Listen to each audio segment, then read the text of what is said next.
They laughed right in my face at Sunday dinner and told me my career was nothing but a government handout.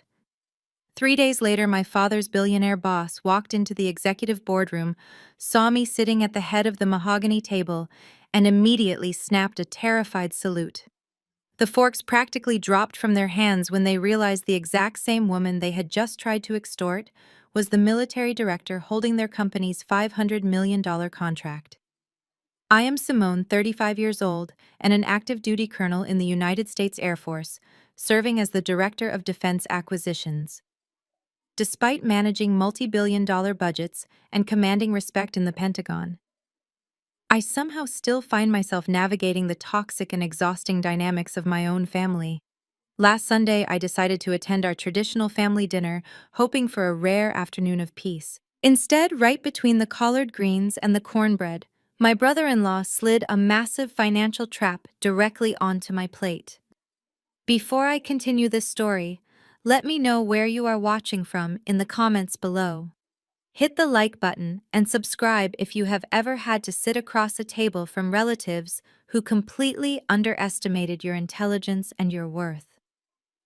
Growing up in our household meant constantly living in the shadow of my younger sister Jasmine. She was the undisputed golden child of the family. While I focused on strict academics and military service, Jasmine focused entirely on appearances and securing a lifestyle she could not actually afford. She recently married Trent, a white mid-level project manager at Vanguard Aerospace. Trent is a man who wears overly expensive suits to hide his profound insecurities and speaks entirely in aggressive corporate buzzwords. My parents, Richard and Brenda, absolutely worship him because he represents the wealthy corporate image they always desperately wanted for our family. They treat him like royalty while treating my military career like a temporary hobby I should have outgrown in my 20s. The dining room was filled with the rich, comforting smells of baked macaroni and cheese, roasted chicken, and sweet potato pie. I was quietly enjoying my meal, listening to Trent boast about his upcoming pitch at Vanguard Aerospace. He was loudly bragging to my father about how he was single-handedly going to secure a massive Department of Defense contract on Wednesday, which would supposedly guarantee him an immediate promotion to vice president. My father, a senior floor supervisor at the exact same aerospace company, nodded along with absolute reverence, hanging on to Trent's every single word. I kept my mouth shut and focused on my food. I had learned long ago that correcting Trent only led to exhausting arguments that my mother would inevitably blame me for starting. But then the conversation violently shifted in my direction. Without any warning, Trent reached into his designer leather briefcase, resting on the dining room floor. He pulled out a thick stack of stapled papers and carelessly slid them across the table. The heavy document glided right over my plate of macaroni and cheese, stopping inches from my chest. I looked down at the bold heading printed at the top. It was a formal loan application for $50,000. More specifically, it was a co-signer agreement demanding a second guarantor. I slowly looked up from the paper and met Trent's smug expression. He was leaning back in his dining chair, swirling a glass of red wine, like he was doing me a massive favor just by speaking to me. "Go ahead and sign that on the bottom line," Simone Trent said, his voice dripping with intense condescension. "Jasmine and I are upgrading our country club membership to the executive tier, and we are putting in a custom heated pool in the backyard. We need to entertain important corporate clients at the house if I'm going to be a vice president. Since my capital is currently tied up in aggressive stock portfolios, the bank just needs a secondary signature to clear the funds." I stared at him, letting the sheer audacity of his demand sink in. I did not raise my voice. I simply asked him why he thought I would ever sign a $50,000 loan for a vanity country club membership and a swimming pool. Jasmine rolled her eyes and crossed her arms, resting them heavily on the table. "Oh, please, Simone," she scoffed. "Do not act like you do not have the money, just hoarding it all to yourself." Trent leaned forward, placing his elbows on the table and attempting to physically intimidate me with his posture. "Look, Simone, You live in free military barracks. Your meals are paid for by the government. You do not have a mortgage or real expenses like adults in the corporate world do. You do not have to worry about property taxes or homeowner association fees. You have been riding the taxpayer dime for over a decade. It is time you actually contributed to the family and helped elevate our social standing. Consider it your duty since your government handout job does not bring any real prestige to this family. The silence in the room was deafening. My mother Brenda and my father Richard did not say a single word to defend me. They just looked at me expectantly, waiting for me to submit to Trent's ridiculous demands just like they always did. They actually believed his assumption that a high-ranking officer in the United States Air Force lived in a shared concrete dormitory and ate military rations in a crowded cafeteria. The truth was, I owned a sprawling 4-bedroom home in a beautiful gated community. I drove a luxury vehicle and managed a personal investment portfolio that easily eclipsed Trent's entire net worth. But I stopped updating my family on my life achievements years ago. Sharing my success with them never brought joy, it only ever brought bitter jealousy or aggressive requests for cash. My heart beat steadily in my chest. Years of rigorous military discipline kept my face entirely neutral. I did not scream. I did not throw my glass of water in his face. I calmly reached into my purse and pulled out a heavy red fountain pen. I clicked the cap off and pulled the loan document closer to me. Trent's smug smile widened into a full grin. He looked over at my father, giving him a victorious nod, assuming I had caved to his aggressive negotiation tactics. I skimmed the financial breakdown on the second page of the application. My eyes immediately caught the amortization schedule Trent had prepared to justify his ability to pay the bank back. It was painfully flawed. I took my red pen and drew a thick, aggressive circle around his compound interest calculations. I crossed out his projected monthly payments and quickly scribbled the correct actual mathematical figures in the margins. The bank would have rejected this application instantly based on his terrible math alone. I placed the cap back on my pen with a sharp click. I slid the document back across the table. It stopped directly in front of Trent's wine glass. I do not finance bad investments, Trent. I said, my voice perfectly calm and completely deadpan. And if you are going to try and extort $50,000 from me, you should probably learn how to calculate an annual percentage rate properly. Your numbers are off by thousands. Trent's face flushed a deep, angry shade of crimson. The arrogant smugness vanished instantly, replaced by sheer indignation. He snatched the paper off the table, staring at the bright red ink bleeding through his pristine application. Jasmine gasped, deeply offended that I had dared to correct her husband in front of our parents. The air in the dining room grew incredibly thick. The casual Sunday dinner had officially transformed into a battlefield, and I was firmly holding my ground. The sharp sound of crystal slamming against heavy mahogany echoed through the room. My mother Brenda had brought her iced tea glass down with such force that the amber liquid sloshed over the rim and soaked into the pristine white tablecloth.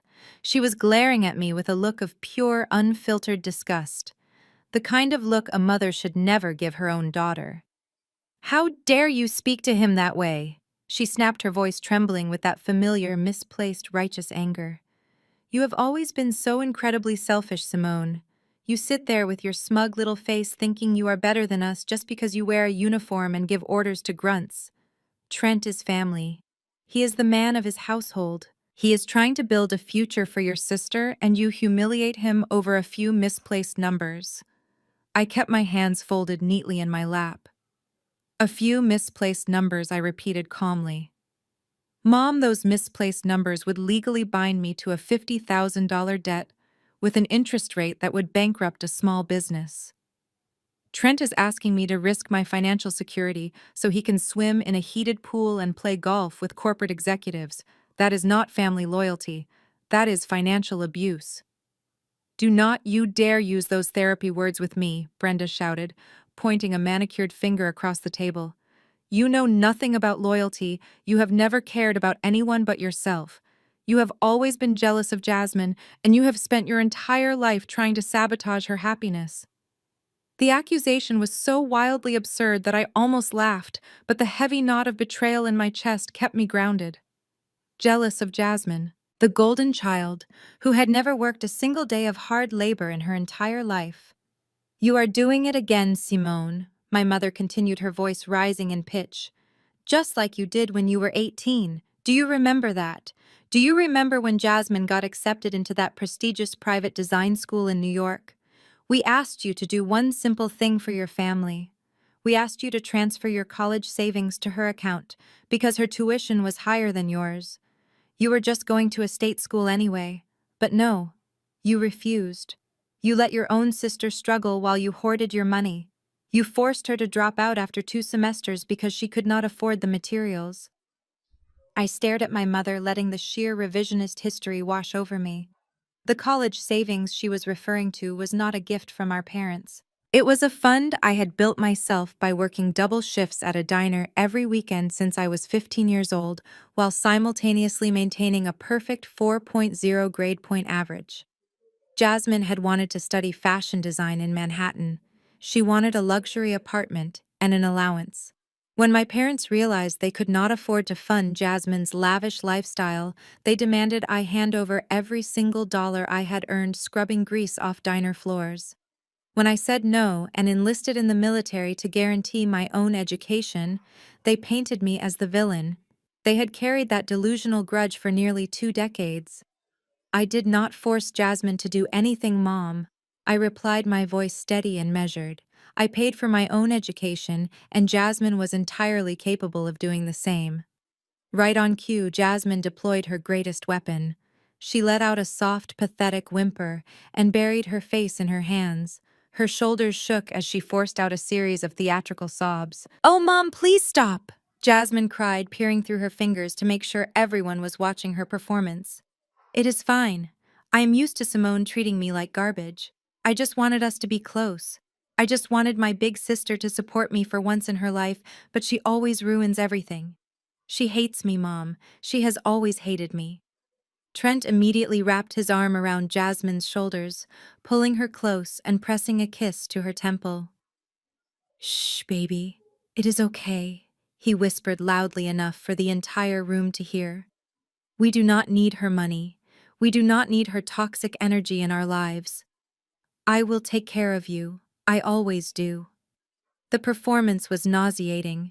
Trent was literally sitting there comforting his wife about not getting my money, while simultaneously holding a rejected loan application that proved he desperately needed my money. The hypocrisy was thick enough to choke on. My mother rushed over from her side of the table, wrapping her arms around Jasmine's chair and glaring at me like I had just committed a violent crime. "Look what you did," Brenda hissed. "You come into our home, eat our food, and make your sister cry. You are bitter, Simone. You are a bitter, lonely woman who cannot stand to see a successful, happy couple. You should be down on your knees thanking Trent for even inviting you to be part of his business ventures. He is offering you a chance to be attached to real wealth, and you spit in his face." I took a slow, deep breath, refusing to let them see how much their coordinated attacks still stung. Even at 35 years old, standing as a decorated officer who commanded thousands of personnel, a small part of me still felt like that exhausted teenager begging for just a fraction of the love they poured so effortlessly into Jasmine. But I quickly buried that vulnerability.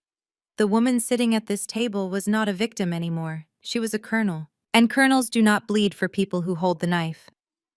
I looked away from my mother and shifted my gaze to my father. Richard had been entirely silent through this entire exchange. He was sitting at the head of the table, methodically chewing a piece of roasted chicken. He had always been the quiet enforcer of the house, letting my mother do the screaming while he delivered the final crushing blows.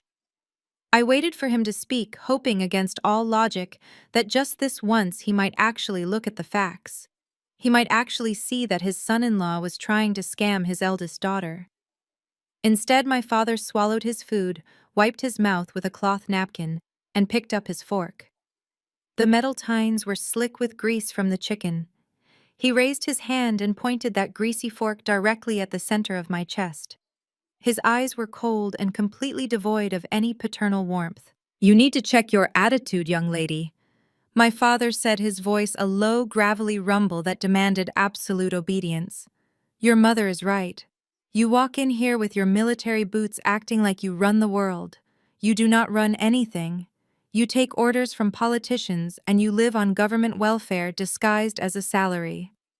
He lowered the fork and pointed it toward Trent, who was sitting up straighter now, practically glowing under my father's defense. "Trent is a corporate leader," my father continued, his chest puffing out with borrowed pride. "He is managing millions of dollars in private sector capital.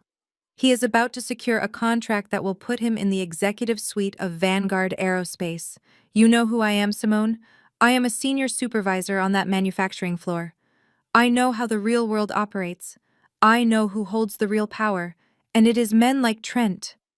He leaned forward, resting his heavy forearms on the table. "Instead of sitting there correcting a man's paperwork and disrespecting him under my roof, you should be asking for his help. With your dead-end government job, you should be begging Trent for a position at Vanguard Aerospace. You should be asking him to pull some strings so you can finally make real money and amount to something in this life."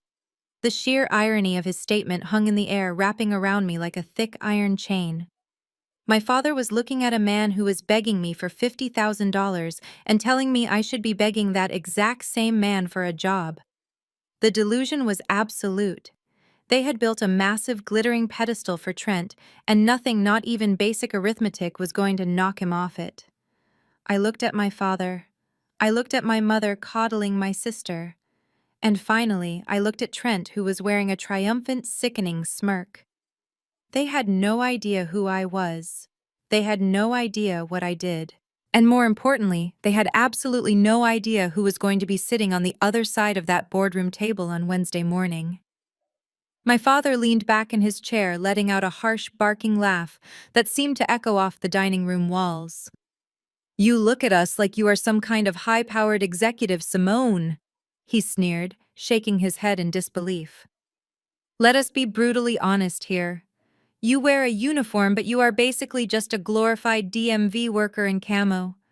You sit behind a metal desk, you stamp government forms, and you wait for a pension. You have absolutely no idea how real corporate money works.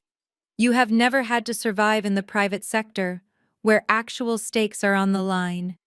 The entire table erupted into laughter. Jasmine giggled, hiding her mouth behind her hand like a schoolgirl, while my mother offered a tight, satisfied smirk. Trent actually slapped his knee, leaning back as if my father had just delivered the punchline to the greatest joke of the century. The sound of their shared amusement was thick and suffocating, but I let them laugh. I did not defend my rank. I did not explain that my signature moved billions of dollars across international borders. I just sat perfectly still, letting them dig their own graves with their staggering ignorance. Trent wiped a fake tear from his eye and cleared his throat, eager to reclaim the spotlight. "Richard is exactly right," he said, his voice brimming with unchecked arrogance. "The military is just a slow, bloated bureaucracy. They do not understand innovation. They just throw taxpayer money at guys like me to solve their problems. That is exactly why Wednesday is going to change everything for this family." He leaned forward, resting his forearms on the table, speaking with the hushed intensity of a man revealing a profound secret. "On Wednesday morning, I am leading a massive presentation for a $500 million Department of Defense contract. Vanguard Aerospace is pitching a next-generation navigation system, and I am the point man. When I close this deal, and I will close it, CEO. Sterling has practically guaranteed me a spot in the executive suite. Vice President of Vanguard Aerospace before my 35th birthday." My father beamed with pride, practically vibrating in his seat. "See that, Simone?" he pointed out triumphantly. "That is what real ambition looks like. That is what it means to be a provider." Trent took a slow sip of his wine, savoring his own perceived brilliance. "The military brass coming to review the pitch are just pencil pushers," he continued, waving his hand dismissively. "They just want to see some flashy PowerPoint slides and hear some confident projections. I have the entire committee wrapped around my finger. Once I get that promotion, $50,000 for a pool is going to look like absolute pocket change. But since I need the cash liquid right now, I am giving you the opportunity to be useful. So stop playing games and sign the paper. I did not answer him right away. My gaze had drifted past Trent's shoulder toward the granite kitchen counter directly behind him. He had carelessly left his open leather briefcase resting near the coffee maker. Sticking out of the side pocket was a thick manila folder packed with documents. From where I was sitting, the bold alphanumeric string printed on the top tab was clearly visible. Project Vanguard Nexus Echo 7. My breath caught slightly in my throat, but my face remained an unreadable mask. I knew that alphanumeric string. I had stared at that exact same sequence of letters and numbers for the past 3 weeks inside a secure briefing room at the Pentagon. It was the classified project code for the aerospace contract my Defense Acquisitions Committee was currently auditing. The pieces fell together with terrifying clarity. Trent was not just presenting to any military committee on Wednesday. He was presenting to my committee. He was pitching a $500 million contract to the exact same woman he was currently trying to extort for pool money. He thought he was walking into a room full of gullible pencil pushers, but he was actually walking straight into a slaughterhouse. And I was the one holding the axe. I looked back at Trent. He was staring at me, waiting for me to break under his psychological pressure, waiting for me to reach for the pen and submit to his authority. Instead, the corners of my mouth slowly turned upward. I smiled. It was not a warm smile, and it certainly was not a friendly one. It was the calm, calculating smile of a predator watching its prey wander blindly into a perfectly laid trap. "You know what, Trent?" I said, my voice softer now, completely stripped of any previous tension. "You make a very compelling argument. You clearly have everything figured out. Your future, your numbers, your highly anticipated presentation on Wednesday. It sounds like you are on the verge of a massive career breakthrough." Trent puffed his chest out, taking my words as a complete surrender. "Exactly," he said confidently. "So let us stop wasting time. Sign the paperwork and we can all go back to enjoying this beautiful Sunday dinner." I picked up the red pen again. My mother let out a loud, dramatic sigh of relief, and my father nodded approvingly, crossing his arms over his chest. Jasmine practically bounced in her seat, already mentally spending the money on patio furniture. I pulled the loan application toward me, uncapped the pen, and pressed the bright red ink against the signature line at the bottom of the page. But I did not write my name. Instead, I wrote 3 massive capitalized letters across the entire signature block. I spelled out the word "no," and I underlined it twice, tearing the paper slightly with the force of the pen. I stood up from the table, pushing my chair back. The legs scraped loudly against the hardwood floor, shattering the brief moment of peace they thought they had secured. "What are you doing?" My mother demanded, her relief instantly vaporizing into panic. "I am leaving," I replied calmly, sliding the ruined document back across the table one final time. "I told you I do not finance bad investments. And Trent, based on everything you just told me about your upcoming pitch, I think you are the worst investment sitting at this table." The smugness vanished from Trent's face, replaced by an ugly, twisting rage. He slammed his hand down on the table, rattling the plates.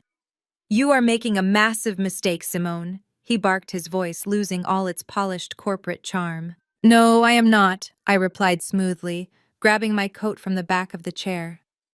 "But you might want to double-check those flashy PowerPoint slides you mentioned.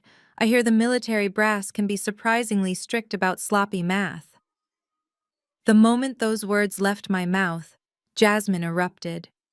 She slammed both of her hands flat against the table with such violent force that her wineglass tipped over, spilling dark red liquid across the white linen tablecloth. Her face contorted into an ugly mask of pure rage, shedding the fake tears and the delicate victim act entirely. "You are such a jealous, bitter loser, Simone," she screamed, her voice echoing shrilly through the dining room. "Trent is offering you a chance to be part of something huge, and you are sitting here making snide comments about his math. You do not know anything about his job. You do not know anything about success." Jasmine marched around the table, stepping right into my personal space. She pointed her manicured finger directly in my face, her eyes wide with fury. "You are going to pick up that pen right now," she demanded, her chest heaving with indignation. "You are going to sign that loan document, and you are going to apologize to my husband for disrespecting him in front of our parents. This pool renovation is critical for our social standing in the neighborhood, and I will not let your petty jealousy ruin it. If you do not sign it, you can walk right out that front door and never speak to us again. You are just mad that I have a successful man who provides a luxury lifestyle for me while you have absolutely nobody." Before I could even respond to her ridiculous ultimatum, Trent decided he needed to reclaim his dominance. He kicked his chair back so hard it crashed against the antique china cabinet behind him, rattling the porcelain plates. He stomped over to where Jasmine and I were standing, puffing his chest out and trying to use his height to physically intimidate me. His face was blotchy and red, his polished corporate veneer completely stripped away by his heavily bruised ego. "You think you are so smart because you caught a minor clerical error on a piece of paper?" Trent spat, crossing his arms and glaring down at me. "You think that gives you the right to question my professional competence? Let me explain something to you, Simone, since you clearly do not understand how the real world operates outside of your little military bubble. The project I am pitching on Wednesday is not some basic government requisition form. We are building state-of-the-art next-generation aerospace defense grids." Trent took another aggressive step forward, invading my space just like my sister.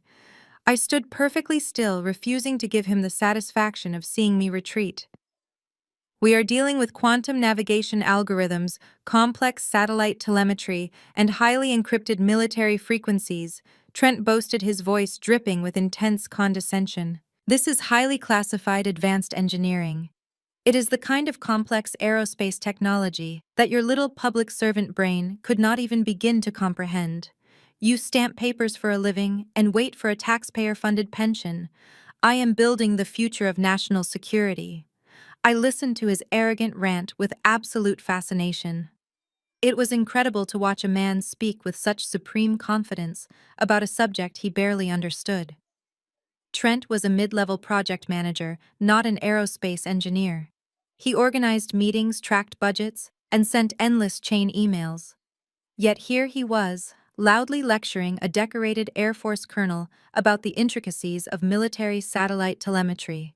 The very same telemetry protocols that I had personally helped draft and authorize at the Pentagon 3 years ago. Trent mistook my silence for submission. He thought his barrage of big words had successfully put me in my place. He sneered at me, adjusting the cuffs of his expensive designer shirt. "When I walk into that boardroom on Wednesday, I am going to blow those military bureaucrats away," he continued, his voice rising with manic certainty. "Those generals and committee members are just out-of-touch pencil pushers. They do not understand private sector innovation. I am going to secure a $500 million contract, and CEO Sterling is going to hand me the keys to the executive suite. I will be a vice president. I will be making more money in one single fiscal quarter than you make in an entire decade of your miserable government service." He looked over at Jasmine, who was staring up at him with absolute adoration, clearly intoxicated by his promises of massive wealth. Then he turned his cold, arrogant eyes back to me. "And once I get that promotion, I want you to understand something very clearly," Trent said, lowering his voice into a harsh, threatening growl. "You are permanently banned from our lives. I do not want to see your broke face at my house ever again. You are not welcome at our new pool. You are not welcome at our country club dinners. When you are still sitting in a cramped military office 10 years from now wondering why your life went nowhere, do not come crawling to us for financial help, because the door will be slammed right in your face." My mother and father watched this entire aggressive display from the dining table. They did not intervene. They did not tell Trent to step back or ask him to lower his voice. They simply watched their son-in-law verbally abuse and threaten their eldest daughter, and they nodded in silent agreement. They had chosen their side. They had firmly placed all of their chips on Trent's impending promotion, and they viewed me as nothing more than an obstacle in his path. The threat of being banned from Jasmine's vanity projects and Trent's imaginary mansion was supposed to devastate me. It was supposed to be the ultimate punishment, breaking my spirit and forcing me to beg for their forgiveness and inclusion. But as I stood there listening to the echoes of Trent's yelling fade into the dining room, I felt absolutely nothing but a profound sense of clarity. I did not flinch. I did not raise my voice to match his chaotic energy. I simply reached forward and calmly began to button my military-issued dress coat. I aligned the brass buttons with slow, deliberate precision, completely unbothered by the hostility radiating from the two people standing mere inches from my face. My heart rate had not elevated a single beat. After surviving intense military deployments and facing down ruthless foreign defense contractors, a shouting match with an insecure corporate middle manager was completely insignificant. I smoothed out the heavy fabric of my coat lapels and looked Trent directly in his eyes. The sheer emptiness of his threat was almost comical. He was banning me from his home based on the absolute assumption of a promotion that I was personally going to destroy in exactly 72 hours. He had just openly insulted the intelligence of the exact woman who held his entire professional future in the palm of her hand. As I turned on my heel and took my first step toward the front hallway, the reality of the situation finally pierced through my parents' collective delusion. The $50,000 golden ticket they had practically guaranteed their favorite son-in-law was calmly walking right out their front door. I heard the sudden sharp screech of wooden dining chairs being violently pushed back against the hardwood floor. "Simone, do not you dare walk out that door!" My mother shrieked, her voice echoing off the high ceilings of the foyer. I kept walking my polished uniform shoes, clicking rhythmically against the floorboards. But before I could reach the brass handle of the front door, my mother sprinted past me. She physically threw herself in front of the heavy oak door, spreading her arms out wide to block my exit. Her chest was heaving and her eyes were wide with a frantic, desperate energy. She was no longer playing the role of the refined suburban matriarch. She was fully panicking. "If you walk out of this house without signing that paper, you are completely done." My mother threatened, her voice vibrating with absolute hysteria. "Do you hear me, Simone? If you turn your back on your sister today, I will personally make sure you are cut out of this family forever. You will not be invited to Thanksgiving dinner. You will not come over for Christmas morning. You can spend the holidays sitting all alone in your miserable military barracks because you will be dead to us." I stopped a few feet away from her, looking at the woman who gave birth to me. It was genuinely astounding to witness how quickly she was willing to discard her eldest daughter over a swimming pool and a country club membership. She was using the holidays as a weapon, assuming that the threat of isolation would break my resolve. She assumed I desperately craved a seat at a table where I was constantly served disrespect. Before I could tell her exactly how little I cared about missing her dry turkey and passive-aggressive holiday comments, my father stomped into the hallway. Richard moved with a heavy, intimidating presence, stepping right up next to my mother to form a physical barricade between me and the exit. His face was set in a deep, furious scowl, the kind of look that used to terrify me when I was a little girl. But I was not a little girl anymore. "You are not going anywhere until you fix this," my father commanded, pointing a thick, rigid finger directly at my face. "You are going to turn around, march right back into that dining room, and apologize to Trent. You are going to beg for his forgiveness, and then you are going to sign that document. I will not tolerate this kind of blatant disrespect under my roof." I looked at my father, feeling a profound sense of pity mixed with my disgust. "I am not apologizing to a man who just tried to scam me out of $50,000, Dad," I replied, my voice perfectly level and devoid of any emotional reaction. "And I am certainly not apologizing to a man who just screamed in my face while you sat there and watched." My father stepped closer, aggressively invading my personal space in a pathetic attempt to assert his dominance. "You owe him that apology," he barked, his face turning red with exertion. "Trent is a corporate executive. He is going to be the vice president of Vanguard Aerospace.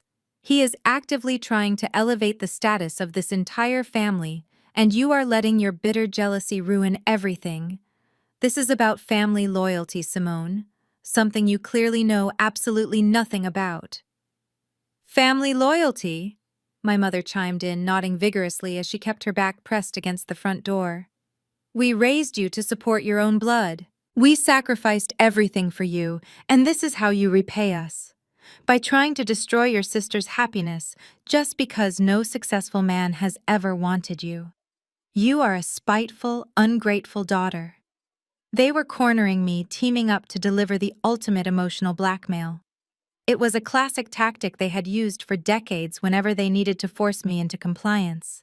They would attack my character, attack my relationship status, and demand absolute blind loyalty to a family structure that only ever benefited Jasmine. They truly believed that if they yelled loud enough and threatened me with total isolation, I would eventually drop to my knees and hand over my hard-earned money just to buy back their conditional love. But the emotional manipulation simply bounced off me like bullets hitting thick titanium armor. I had spent the last 15 years of my life leading men and women in high-stakes combat zones. I had negotiated massive defense contracts with ruthless international weapons manufacturers who would not hesitate to destroy a career for a fraction of a percent in profit. The loud, desperate threats of two enablers in a suburban hallway did not even register on my threat assessment scale. I stood perfectly tall, my shoulders squared and my posture impeccable. I looked at my mother, who was still aggressively blocking the door, and then I shifted my gaze to my father, who was glaring at me with unchecked hostility. They were betting their entire future on Trent. They were burning their relationship with me to the ground in order to protect a man whose entire corporate existence I was scheduled to terminate in exactly 3 days. I slowly reached into my uniform pocket and pulled out my car keys. The metallic jingle cut through the tense, heavy silence in the foyer. I understand exactly what family loyalty is, Dad, I said, my voice dropping into a cold, authoritative register that commanded absolute silence. Loyalty is protecting the people you love from bad decisions. But you are not protecting anyone. You are just submitting to a man because he wears a fancy suit and throws around corporate buzzwords. You are demanding my loyalty while actively facilitating my financial ruin. My father opened his mouth to shout another command, but I stepped forward, closing the distance between us. I did not break eye contact. My gaze was piercing, unwavering, and completely devoid of fear. Loyalty goes both ways, Dad, I said softly but firmly, delivering the words with the precision of a scalpel. You are backing the wrong horse. And when he inevitably collapses, do not expect me to clean up the mess. I did not wait for his response. I simply reached out, firmly grasped my mother's shoulder, and moved her out of my way with minimal physical effort. She gasped in shock, stumbling slightly to the side as I reached for the brass handle, pulled the heavy oak door open, and stepped out into the crisp Sunday afternoon air. The crisp Sunday afternoon air hit my face the moment I crossed the threshold, pulling the suffocating tension of that house out of my lungs. I walked across the wide concrete porch, my posture perfectly straight, and my mind completely clear. Behind me, I heard the heavy footsteps of someone refusing to let the situation end gracefully. Trent had followed me outside. His fragile ego simply could not handle the fact that a woman he viewed as utterly beneath him was walking away from his demands without shedding a single tear or begging for his approval. He pushed the screen door open so hard it slammed against the brick exterior of the house. He marched right to the edge of the top step, leaning over the wooden railing like a king shouting down at a peasant from his castle wall. Jasmine and my parents quickly crowded into the doorway behind him, forming a bizarre little audience for his final pathetic performance. You are going to regret this, Simone. Trent shouted, his voice echoing down the quiet, manicured suburban street. People walking their dogs on the opposite sidewalk actually stopped and turned to look, but Trent was entirely too consumed by his own arrogance to care about causing a public scene. You think you are so independent because you have a little government pension waiting for you? He sneered, waving his hand dismissively in my direction. But you have absolutely no idea how fast the real world moves. When I am sitting in the executive suite of Vanguard Aerospace making decisions that actually matter, you are still going to be taking orders and wearing the exact same cheap uniform. So when you finally realize you threw away your only connection to real wealth, do not come crying to me when you are still completely broke at 40. I had already reached the end of the walkway, but his words made me stop. I stood perfectly still on the pristine pavement. A gentle breeze rustled the leaves of the large oak tree in my parents' front yard. I took a slow, deep breath, savoring the absolute absurdity of his threat. I did not feel angry. I did not feel insulted. I felt a profound, almost euphoric sense of anticipation. I turned around slowly, pivoting on my heel to face him one last time. I looked past my mother, who was glaring at me with bitter resentment. I looked past my father, who was shaking his head in silent disappointment. I locked my eyes directly onto Trent's flushed, arrogant face. I made sure my expression was completely devoid of any emotion. I was not the bitter, jealous sister they desperately wanted me to be. I was the director of defense acquisitions, and I was looking at a man whose career I was about to systematically dismantle. "I will not be at your house, Trent," I said, my voice carrying clearly across the front lawn, sharp and cold as ice. "You never have to worry about me knocking on your door or asking for a single dime of your money. But I will definitely see you on Wednesday morning." Trent's brow furrowed in genuine confusion. His aggressive posture faltered for a fraction of a second as his brain tried to process why I was bringing up the specific day of his massive corporate presentation. And Trent, I continued holding his gaze until I saw a tiny flicker of uncertainty finally register in his eyes. "When I do see you on Wednesday, you need to make sure your math is significantly better than it was on that loan application. Because the people reviewing your project do not tolerate sloppy numbers." I did not wait for him to respond. I did not give him the opportunity to shout another insult or demand an explanation. I simply turned my back on him and walked toward my vehicle parked along the curb. My parents and Trent had always assumed I drove some beat-up old sedan or relied on a military transport bus because that fit their carefully constructed narrative of my miserable, broke existence. They had never actually bothered to look at the car I arrived in. I clicked the unlock button on my key fob, and the headlights of my sleek custom black Audi RS7 flashed in the afternoon sun. The car cost more than Trent's entire annual salary. I opened the heavy door, slid into the premium leather driver's seat, and pressed the ignition button.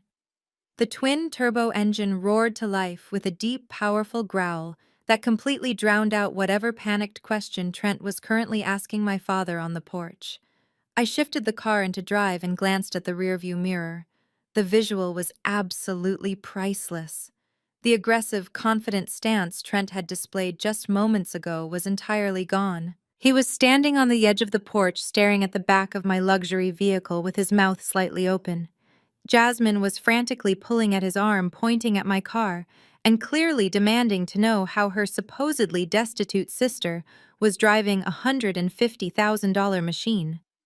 My father had stepped out onto the porch, looking back and forth between Trent and my departing car, his face pale with the sudden creeping realization that he might have severely miscalculated the entire situation. They were angry, but more importantly, they were finally confused. The seed of doubt had been planted deep in their minds. For the first time in their lives, they were being forced to question the rigid hierarchy they had built. They were wondering what I meant about Wednesday. They were wondering how I could afford that car.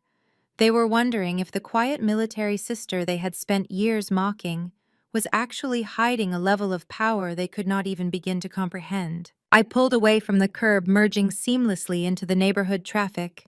I did not look back again. The toxic Sunday dinner was officially over.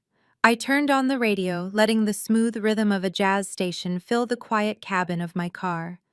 The drive back to my own home was incredibly peaceful. As I left the manicured limits of my parents' affluent neighborhood and headed toward my own gated community, the heavy knot of tension that always accompanied family gatherings completely dissolved.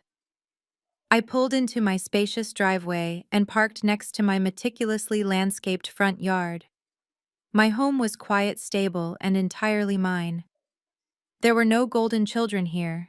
There were no corporate egos demanding my submission. There was only the quiet satisfaction of a life built on discipline, hard work, and absolute independence. I walked through my front door, hung my keys on the hook, and immediately walked into my home office. I opened my secure briefcase and pulled out the thick manila folder labeled Project Vanguard Nexus Echo 7. I spread the schematics and financial projections across my large mahogany desk. Trent had called the military brass out of touch pencil pushers. He had laughed at the uniform I wore with pride. He had threatened to ban me from a family I no longer wanted to be part of. I picked up a fresh red pen from my desk drawer. I spent the rest of the evening carefully reviewing every single line of his $500 million proposal. I found the padded budgets. I found the glaring safety flaws in the satellite telemetry. I found the stolen tech designs he tried to pass off as vanguard innovations. I circled every single lie with bright red ink. Wednesday was going to be a very long day for the future vice president of Vanguard Aerospace. Wednesday morning arrived with the crisp, cool efficiency of a perfectly executed military operation. At exactly 0800 hours, my three-car government motorcade pulled onto the pristine corporate campus of Vanguard Aerospace. I sat quietly in the back of the lead armored sport utility vehicle, dressed in my immaculate Class A uniform. The silver eagles on my shoulders gleamed, catching the morning light as we bypassed the crowded employee parking lots and headed straight for the restricted executive entrance. As my driver navigated the circular driveway, I looked out through the heavy tinted windows. Vanguard headquarters was an imposing structure made almost entirely of steel and sheer glass.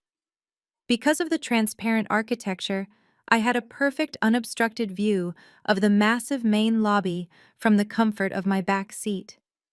It was a bustling hive of morning corporate activity, but my eyes immediately locked onto two very familiar figures standing near the private executive elevators.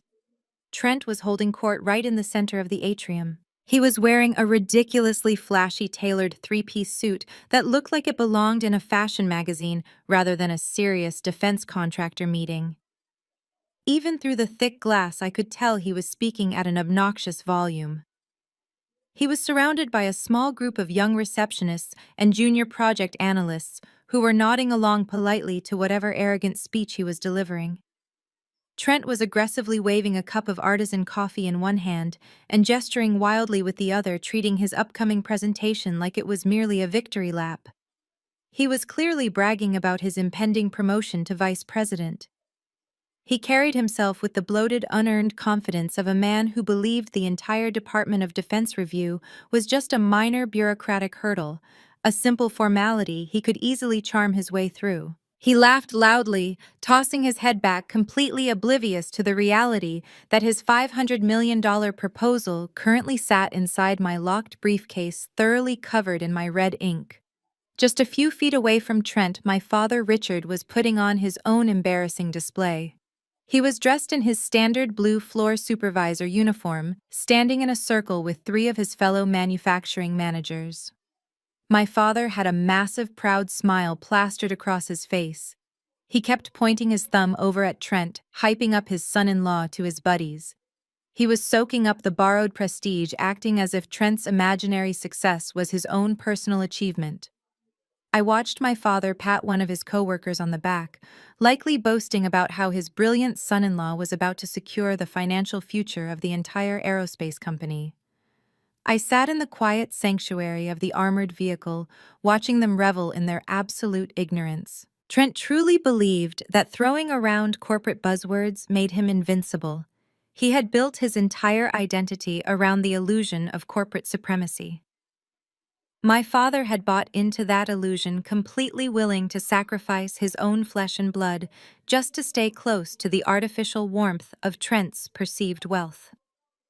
They had both forgotten the fundamental rule of authority. Real power does not need to brag to receptionists in a corporate lobby. Real power arrives quietly, commands the room, and dictates the terms of survival. It was a fascinating psychological display.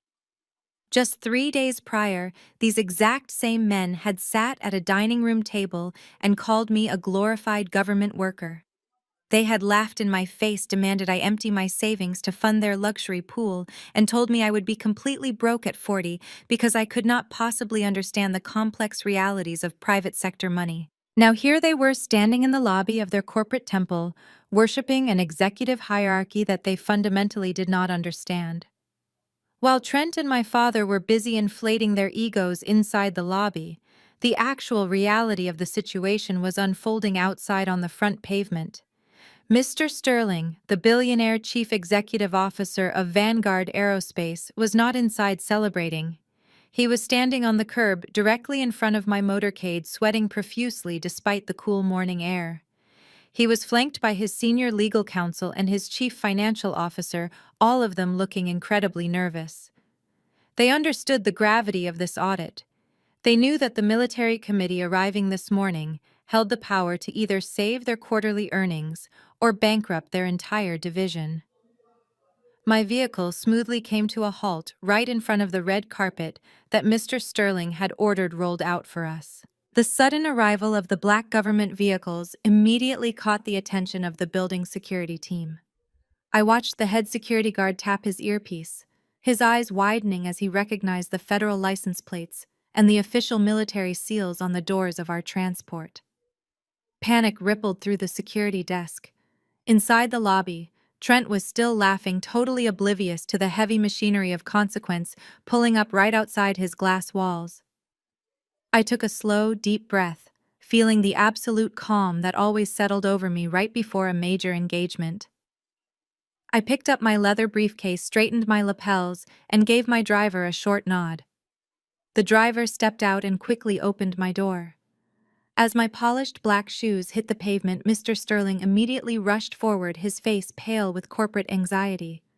The military entourage from the trailing vehicles quickly formed up behind me. 2 Air Force captains and a major, all carrying thick binders of classified material, flanked me as we approached the entrance. The sheer visual impact of a high-ranking military delegation moving in perfect unison was undeniable. At that exact same moment, the security guards inside the lobby scrambled out from behind their massive marble desk, physically pushing junior employees out of the way to clear a broad path. Inside the atrium, the casual coffee conversations abruptly died. The clicking of keyboards and the ringing of phones seemed to completely stop as people turned to stare. The heavy automatic glass doors of Vanguard Aerospace slid open wide with a soft mechanical hiss. The bustling noise of the corporate lobby was instantly sucked out into the morning air, and a sudden, heavy, absolute hush fell over the entire building as the security guards snapped to rigid attention. The heavy automatic glass doors remained wide open, letting the cool morning breeze sweep into the sterile corporate environment. Mr. Sterling, the billionaire chief executive officer, backed into his own lobby, looking absolutely terrified.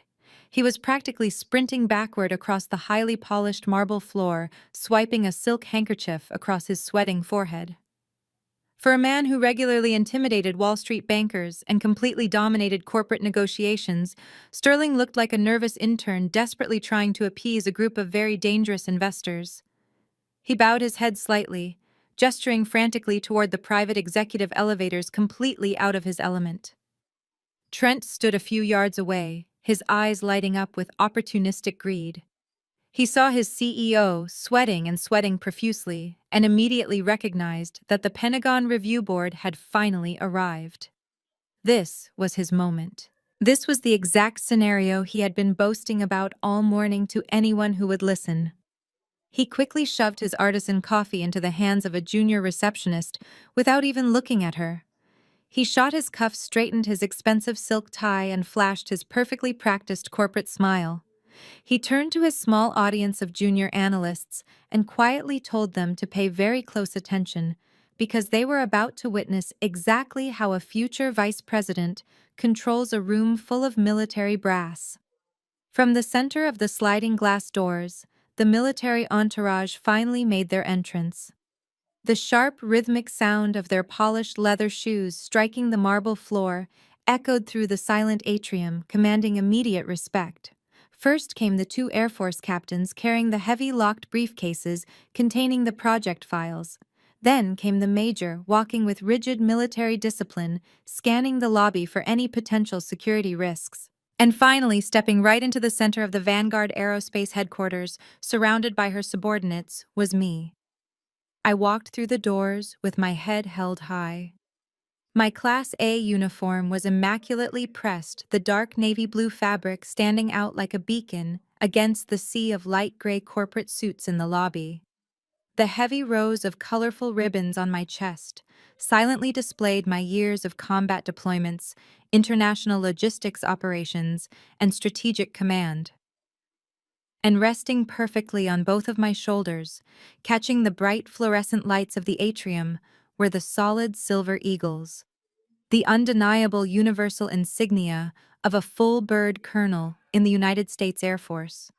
I paused for a fraction of a second, allowing my eyes to sweep across the massive lobby. The entire building had essentially frozen.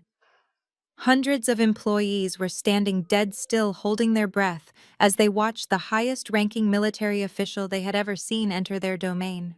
My face was a mask of absolute authority. I was not the quiet sister who sat submissively at Sunday dinner taking insults from her family. I was the director of defense acquisitions, and I owned every single inch of this room. But Trent did not see a colonel. Trent did not see the silver eagles shining on my shoulders or the impressive stack of combat ribbons on my chest. His arrogant mind was so entirely consumed by his own false reality that he literally could not process the visual evidence right in front of his face. When he looked at me walking through those glass doors, he did not see the commanding officer of the Pentagon Review Board. He saw the broke sister who allegedly lived in free government housing. He saw the woman he had just threatened and belittled over a plate of macaroni and cheese 3 days ago. His brain frantically scrambled to make sense of my presence and immediately settled on the most insulting and absurd conclusion possible. He assumed that I was just a low-level security escort or a glorified administrative assistant who had been assigned to carry bags for the actual VIPs. He assumed I had tagged along with the military convoy just to sneak into his building, ruin his big day, and embarrass him in front of his colleagues. From his spot near the elevators, my father Richard also spotted me. I saw his eyes widen in sheer panic. He immediately took a step backward, trying to hide himself behind a large, decorative potted plant, desperately hoping that his floor manager buddies would not associate him with the lowly government worker who had clearly wandered into the wrong high-level corporate event. Trent's confident corporate smile instantly vanished, replaced by a look of pure, unadulterated rage. He felt profoundly disrespected that I had actually shown up to his workplace after he explicitly banned me from his life. He genuinely believed that my presence was a deliberate and petty attempt to sabotage his pitch by associating him with low-ranking military personnel. He thought I was there to cause a scene about the $50,000 loan. He did not hesitate. Blinded by his own monumental ego and completely ignoring the heavy security presence flanking me, Trent stepped directly into the cleared pathway. He aggressively marched right toward the center of the military convoy, his face flushed with anger and his fists clenched tightly at his sides. The two Air Force captains walking slightly ahead of me immediately noticed the hostile civilian rapidly approaching our formation. Their training kicked in instantly. They shifted their weight, narrowing the gap to block his path, their hands hovering instinctively near their sides, ready to intercept a potential threat to their commanding officer. But I raised my right hand just an inch, a silent but absolute command for my subordinates to stand down and let the man approach. I wanted to see exactly how deep Trent was willing to dig his own grave.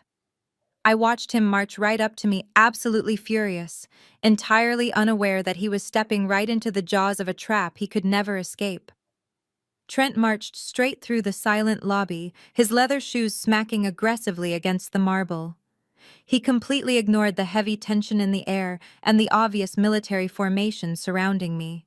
His eyes were locked dead onto my face, burning with a mixture of contempt and panic. He stopped directly in front of me entirely, disregarding all professional boundaries and corporate etiquette. Without a single ounce of hesitation, Trent reached out and tightly grabbed my right arm. "What the hell do you think you are doing here?" he hissed, his voice a harsh, frantic whisper, meant only for me. His fingers dug sharply into the sleeve of my Class A uniform. "Are you completely insane, Simone? Did you seriously tag along with a federal security detail just to sneak into my building and embarrass me?" I stopped walking. The entire military convoy behind me stopped in perfect unison.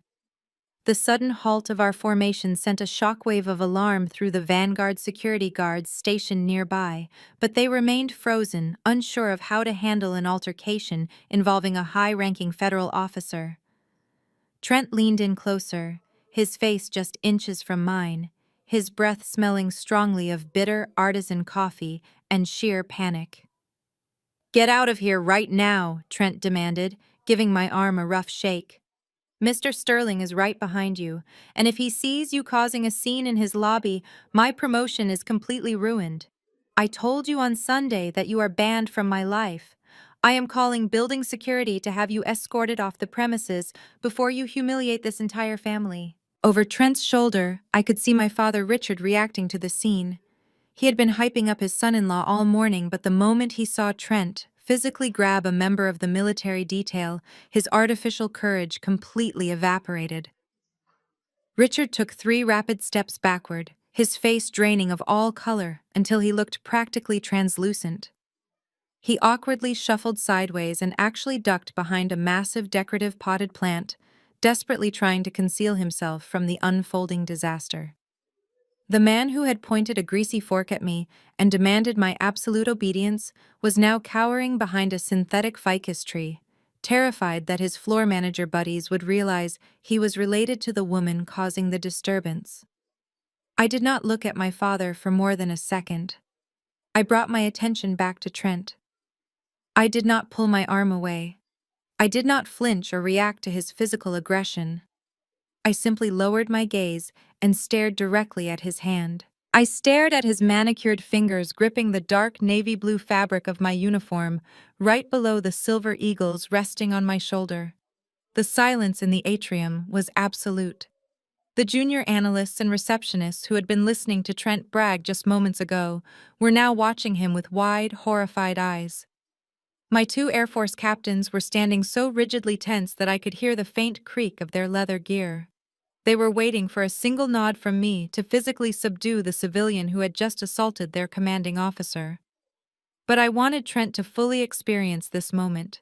I wanted him to hang suspended in his own arrogant delusion for just a few seconds longer, before I cut the rope and let him plummet.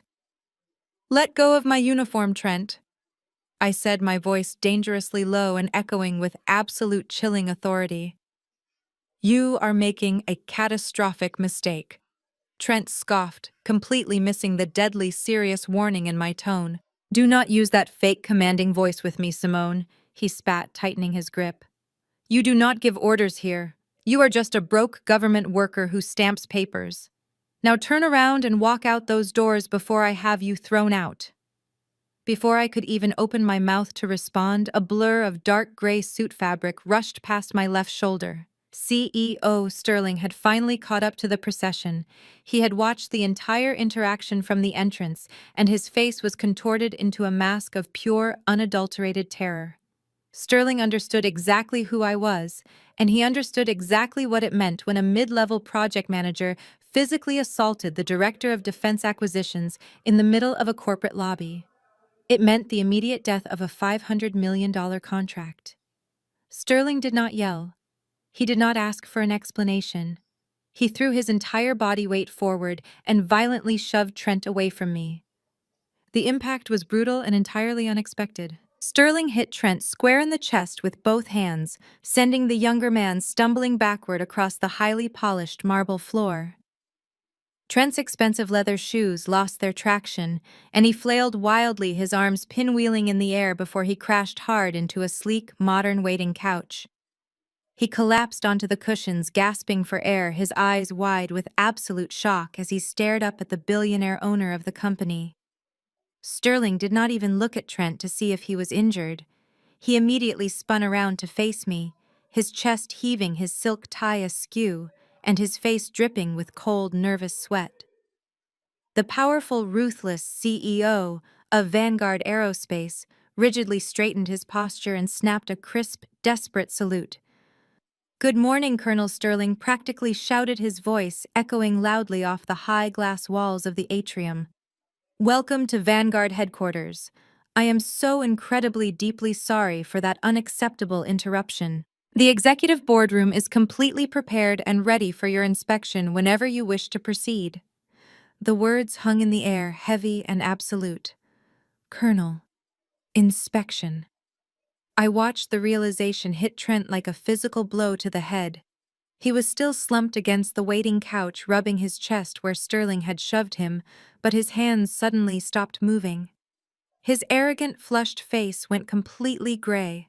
His jaw slowly dropped open, and his eyes darted frantically from the silver eagles on my shoulders to the heavy locked briefcases held by my captains, and finally to the terrified, sweating face of his CEO, who was currently standing at rigid attention, waiting for my permission to lower his hand. The alphanumeric code from the manila folder on Sunday flashed behind his eyes. The comment I made about double-checking his math, the absolute certainty I displayed when I told him I would see him on Wednesday. The puzzle pieces violently slammed together inside his brain, utterly destroying the false reality he had lived in for years. Trent tried to stand up. He placed his hands on the armrest of the couch and pushed himself forward, trying to salvage whatever tiny shred of dignity he had left. But his body simply refused to cooperate. His knees physically buckled beneath him. They folded like cheap folding chairs, sending him crashing right back down onto the cushions.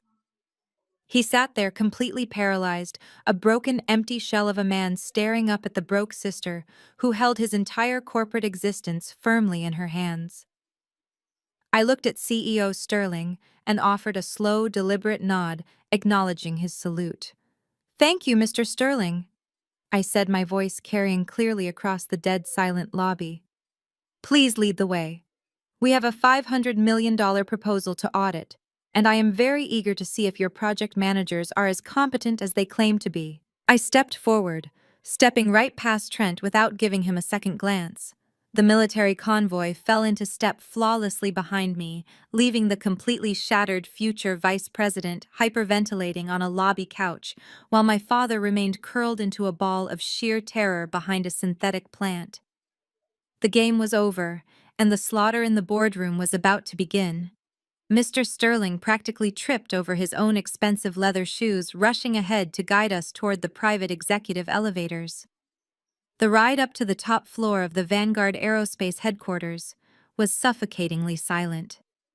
The only sound was the soft mechanical hum of the elevator car and the heavy, nervous breathing of the corporate executives who had awkwardly squeezed in alongside my military detail. I kept my eyes fixed straight ahead, watching the digital floor numbers climb higher and higher. Mr. Sterling kept casting terrified sideways glances at the silver eagles resting on my shoulders, clearly trying to calculate just how much damage had been done in his lobby. When the polished steel doors finally slid open, we stepped out into the absolute pinnacle of corporate luxury. The top floor was a sprawling expanse of rich dark wood, thick plush carpets, and floor-to-ceiling windows that offered a panoramic view of the entire city skyline. Sterling aggressively ushered my team into the main executive boardroom. The room was massive, dominated by a highly polished mahogany table, easily large enough to seat 30 people comfortably. Without waiting for anyone to offer me a chair or direct me to a specific spot, I walked directly to the absolute head of the table. It was the seat traditionally reserved for the chairman of the board, but today it belonged entirely to me. I sat down, smoothing the skirt of my Class A uniform with deliberate precision. My two Air Force captains immediately took the seats flanking me, opening their heavy briefcases and stacking the classified physical files neatly on the polished wood. Major Evans stood at rigid attention near the double doors securing the perimeter of the room and ensuring no unauthorized personnel could enter or leave. The Vanguard executives scrambled to find seats on the opposite end of the long table, looking like terrified schoolchildren who had just been called into the principal's office. They opened their laptops with shaking hands, completely unnerved by the heavy military presence in their usually comfortable domain. But there was one critical person missing from the room. Mr. Sterling noticed the absence immediately. He frantically barked an order to his chief of staff, demanding to know where his lead project manager was hiding. Less than 2 minutes later, the heavy boardroom doors swung open again, and Trent was practically pushed inside by a pair of aggressive corporate security guards. The future vice president of Vanguard Aerospace looked completely unrecognizable. The arrogant, polished corporate shark I had seen holding court in the lobby just 15 minutes ago was entirely gone. His expensive tailored suit jacket was rumpled, his silk tie was hanging loosely around his neck, and his face was the sickly pale color of wet concrete. He had clearly tried to run or hide after his collapse in the atrium, but the Vanguard security team had orders to bring him upstairs to face the music. Trent stumbled toward the front of the room. His legs were shaking so violently that I could actually see the fabric of his tailored trousers vibrating. He was hyperventilating, taking short, shallow, gasping breaths that barely filled his lungs. Mr. Sterling pointed a trembling finger toward the massive projector screen at the front of the boardroom and hissed an absolute order for Trent to begin the presentation immediately. Trent slowly turned to face the long mahogany table. For the first time since we entered the building, he looked directly at me without the thick, heavy filter of his own massive ego blocking his vision. He finally saw the brutal, undeniable reality of the situation. The woman sitting at the head of the table, the woman holding the absolute legal authority to bankrupt his entire division, was the exact same woman he had verbally abused and tried to extort just 72 hours ago. He had literally stood on my parents' porch and told me that my public servant brain could not possibly comprehend his complex aerospace technology. He had threatened to ban me from his life and laughed at my uniform. Now he had to stand in front of that very same uniform and prove that his technology was worth $500 million of my defense budget. Trent reached out with a trembling hand and picked up the projector remote from the podium. He pressed the button, and the massive screen behind him flickered to life, displaying the title slide of Project Vanguard Nexus Echo 7. He opened his mouth to speak, but absolutely no sound came out. His throat was completely dry. He swallowed hard, his collar suddenly looking much too tight for his neck. "Good morning," he finally stammered, his voice cracking pathetically. He sounded like a terrified teenager failing a high school speech class, not a seasoned corporate executive. "Good morning, Colonel and distinguished members of the review board. My name is Trent, and I am the lead project manager for the Nexus Echo 7 initiative." He clicked to the next slide. It was a dense, overwhelming overview of advanced satellite telemetry data. The exact same data I had spent 3 weeks aggressively tearing apart inside a secure briefing room at the Pentagon. Trent tried to recite his memorized corporate pitch, but his brain was completely short-circuiting. He had built his entire career on sounding smart to people who did not know any better. He relied on flashy PowerPoint slides and empty corporate buzzwords to mask his lack of actual engineering knowledge. But today he was speaking to the ultimate authority, and he knew it. He stuttered over basic technical terminology, mispronouncing the names of his own encrypted communication protocols. He tried to explain the quantum navigation algorithms, but his voice trailed off into a pathetic whisper because he suddenly remembered telling me I was too stupid to understand quantum navigation. He was sweating so heavily now that dark, embarrassing moisture patches were rapidly blooming under the arms of his expensive suit jacket. He kept casting desperate, pleading glances down the length of the table in my direction. He was silently begging me to intervene to stop the presentation, to show him even a fraction of mercy, and save him from this horrific public execution. He wanted the sister he had bullied his entire life to throw him a lifeline. But I offered him absolutely zero comfort. My face was completely composed, a mask of cold, lethal professional detachment. I did not smile. I did not nod. I simply let him struggle.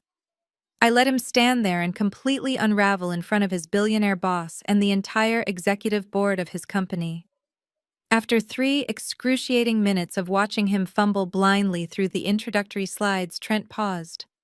He wiped his sweaty forehead with the back of his trembling hand and looked at me, his eyes wide with pure, unadulterated desperation. He was drowning, and he knew he could not fake his way through the rest of the financial projections. The entire boardroom was dead silent, waiting for my reaction to his disastrous opening. I slowly reached into my uniform pocket, my fingers wrapped around the smooth, cool metal of my heavy red fountain pen. It was the exact same red pen I had used to correct his fundamentally flawed compound interest calculations at Sunday dinner. I pulled the pen out and placed it deliberately on the polished mahogany table right next to my stack of classified files.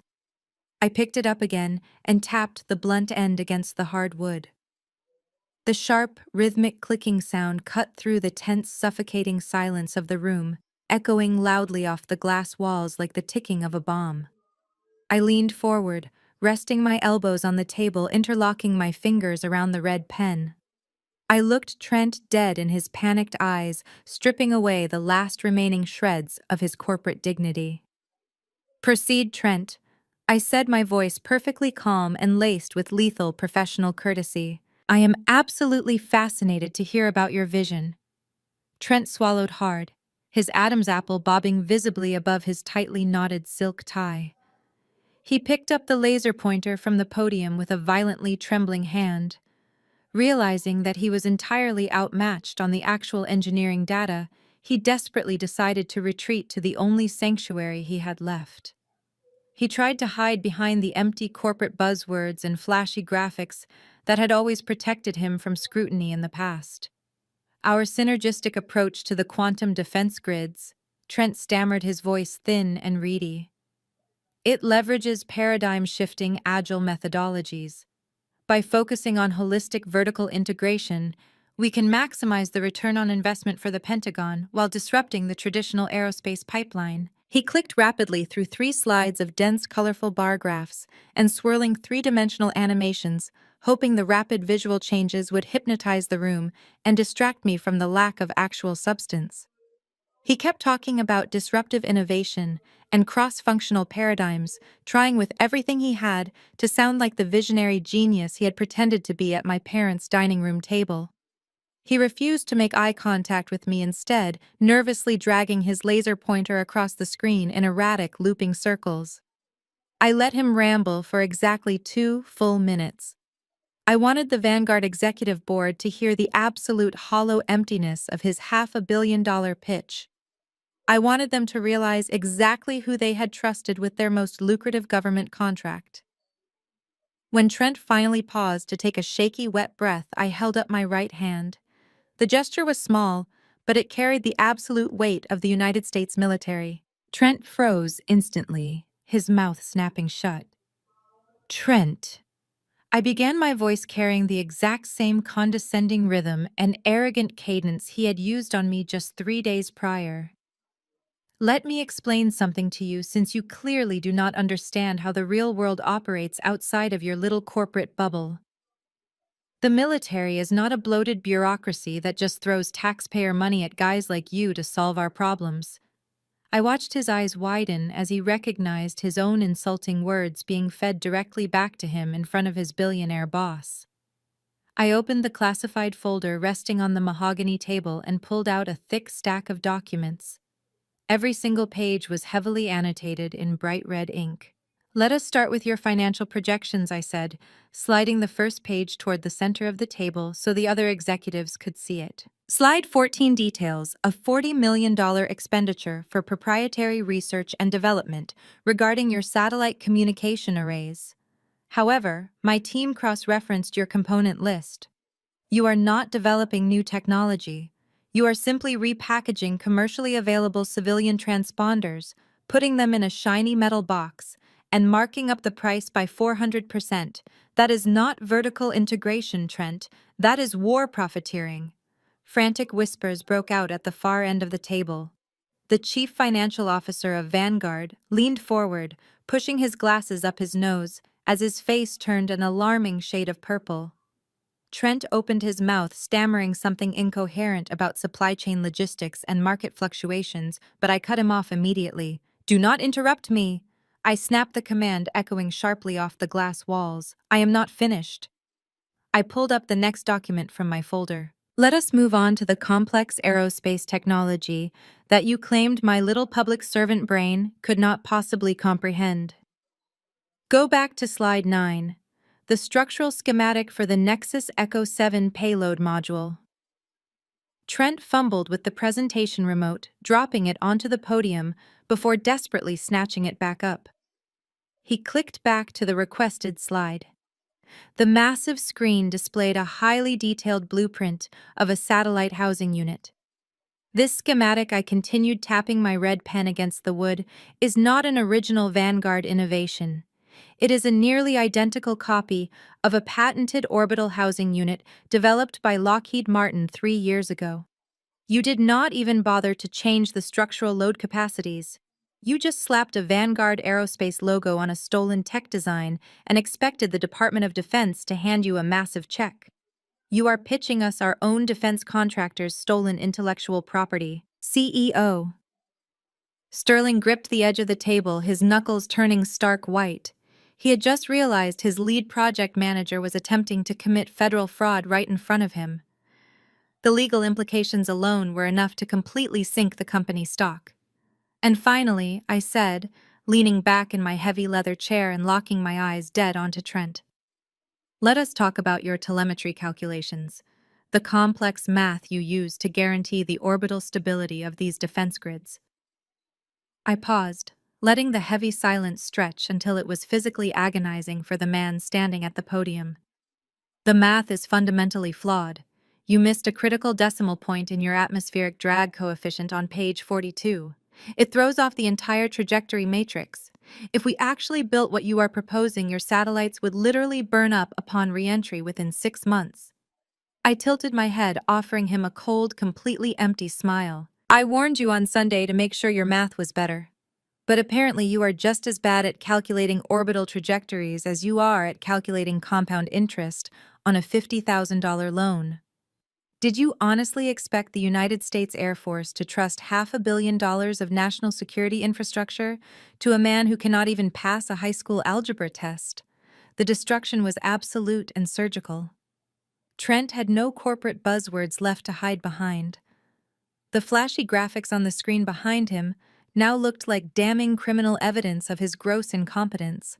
He looked frantically around the room, desperately seeking a friendly face or a lifeline, but he found nothing. The Vanguard executives were staring at him with pure, murderous intent. He had humiliated their entire company in front of the Pentagon. He had jeopardized their quarterly earnings, their massive bonuses, and their professional reputations, just so he could play pretend executive. Trent was completely paralyzed. His hands gripped the edges of the podium so tightly his fingers were trembling. A single drop of sweat rolled down his forehead and stung his eye, but he did not even blink. He was trapped in a nightmare of his own, making utterly destroyed by the woman he had spent years treating like dirt. CEO Sterling could not contain his panic for another second. The billionaire stood up from his chair so fast it tipped over backwards and crashed loudly against the hardwood floor. He completely ignored it, marching halfway down the length of the boardroom table until he was standing just a few feet away from his paralyzed project manager. Sterling was practically vibrating with rage, his face a dark shade of crimson. Trent Sterling growled, his voice a dangerous low rumble that shook the room. "I want an explanation right now. Who approved these fraudulent numbers? Who authorized the inclusion of stolen schematics in a federal presentation? Look at me when I am talking to you. You are playing with the survival of this company, and I demand to know exactly how this garbage made it into my boardroom." The heavy echoes of CEO Sterling's furious demands bounced off the thick glass walls of the executive boardroom. He was standing over Trent, his face a dark mask of corporate rage, waiting for an answer that Trent simply did not have. Trent opened his mouth a few times, his jaw working up and down, but his vocal cords were completely paralyzed by the sheer magnitude of his own failure. He looked like a cornered animal realizing for the first time that the trap had finally snapped shut. I did not let the billionaire CEO maintain control of my interrogation. I leaned forward slowly, deliberately, pressing my elbows against the polished mahogany table and interlocking my fingers. The simple, quiet movement instantly drew every single eye in the room back to me. "Mr. Sterling, please take your seat," I said, my voice completely level but carrying an absolute, unquestionable authority. "Yelling at your project manager will not fix the underlying issue we have uncovered here today." Sterling instantly stopped shouting. He closed his mouth, swallowed his pride, and quickly lowered himself back into his heavy leather chair. He nodded deferentially toward me, folding his hands tightly in his lap.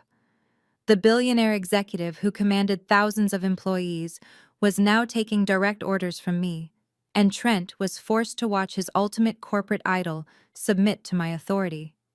"The core issue here is not just a few stolen schematics or a misplaced decimal point," I said, addressing the entire Vanguard executive board. My eyes swept down the long table, meeting the gaze of every single terrified vice president and financial officer. "The issue is a profound, fundamental lack of basic financial literacy and basic professional competence." I turned my attention back to Trent, who was still gripping the edges of the podium so tightly his knuckles were completely white. "I am going to share a brief personal anecdote with this board," I continued, my voice echoing clearly through the silent room. "Just 3 days ago, this very man sat across from me at a family dinner table. He had invited me to his home under the guise of family bonding. Instead, right in the middle of Sunday dinner, he slid a formal bank loan application across my plate. A collective murmur of confusion rippled through the Vanguard executives. The chief financial officer leaned forward, pushing his glasses up his nose, clearly trying to understand where I was going with this. He demanded that I co-sign a $50,000 banknote, I explained, keeping my eyes locked on Trent's rapidly paling face. He needed the cash not for an emergency or a vital medical expense, but to build a luxury heated swimming pool in his backyard and upgrade his country club membership. He claimed his capital was currently tied up in aggressive stock portfolios, but the truth was simply that he could not afford the lifestyle he was desperately trying to project. The executives at the table turned their heads slowly to look at Trent. The confusion in their eyes was rapidly being replaced by sheer, unadulterated disgust. The man who had strutted into their offices demanding to be made a vice president, the man who claimed to hold the keys to a $500 million military contract, was secretly begging his sister-in-law for backyard pool money over a plate of macaroni and cheese. It was the ultimate destruction of his carefully crafted corporate facade. But that is not the worst part. I continued, my voice cutting through the heavy tension like a perfectly sharpened blade.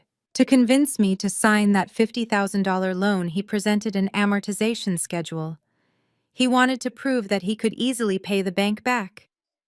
But his math was completely, fundamentally wrong. He entirely failed to calculate the compound interest. His projected monthly payments were off by thousands of dollars. He could not even comprehend the basic financial mechanics of a standard personal loan. I unclasped my fingers and placed my hands flat on the table, framing the classified documents in front of me. I looked directly at the chief financial officer and then back to CEO Sterling. "So, I have to ask this board a very simple question.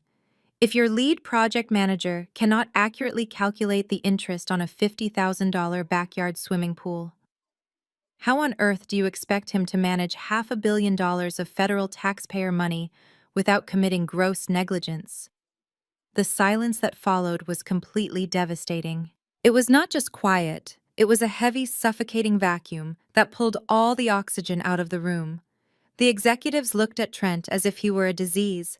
The chief financial officer actually shook his head in absolute revulsion, tossing his pen onto the table and crossing his arms. They realized in that exact moment that Trent was not a visionary. He was not a corporate prodigy. He was an incompetent fraud who had somehow slipped through the cracks of their human resources department and nearly brought the entire Department of Defense crashing down on their heads. Trent was completely unraveling. The thick sheen of nervous sweat on his forehead was now dripping down the side of his face, soaking into his expensive silk collar. His chest heaved as he took short, desperate breaths. He knew his career at Vanguard Aerospace was entirely over. He knew he was never getting that executive suite or the massive promotion. But the panic gripping his chest went far beyond losing a job. He had just presented falsified data and stolen intellectual property to a federal review board. He had attempted to defraud the United States government out of $500 million. That was not just a fireable offense. That was a massive federal crime. Trent was suddenly staring down the barrel of a lengthy prison sentence and the absolute loss of everything he had ever valued. Desperation is a very dangerous emotion. When a man like Trent, a man completely obsessed with his own survival and completely devoid of actual integrity, is backed into a corner, he does not take responsibility. He does not apologize or accept the consequences of his actions. He looks for a scapegoat. He looks for someone, anybody else, to absorb the fatal blow. His panicked eyes darted wildly around the executive boardroom, searching for a way out. He looked at the furious CEO. He looked at the disgusted financial officers. He looked at my cold, unyielding expression. And then his frantic gaze shot past the mahogany table, bypassing the executives entirely, and landing squarely on the shadows at the very back of the room. My father Richard had quietly slipped into the back of the boardroom right before the presentation began. Trent had specifically arranged for him to be placed on the approved guest list as a technical advisor for the manufacturing floor. But the reality was that my father was only there to serve as Trent's personal cheerleader. Richard had wanted a front-row seat to watch his golden son-in-law conquer the corporate world and embarrass the military sister they both despised. Instead, my father was currently pressed hard against the back wall, trying to make himself as small as physically possible. He had witnessed the entire systematic dismantling of his son-in-law's career. He had heard the revelation about the swimming pool loan, and he had seen the absolute fury of the billionaire CEO. Richard looked terrified, gripping a leather portfolio to his chest like a protective shield.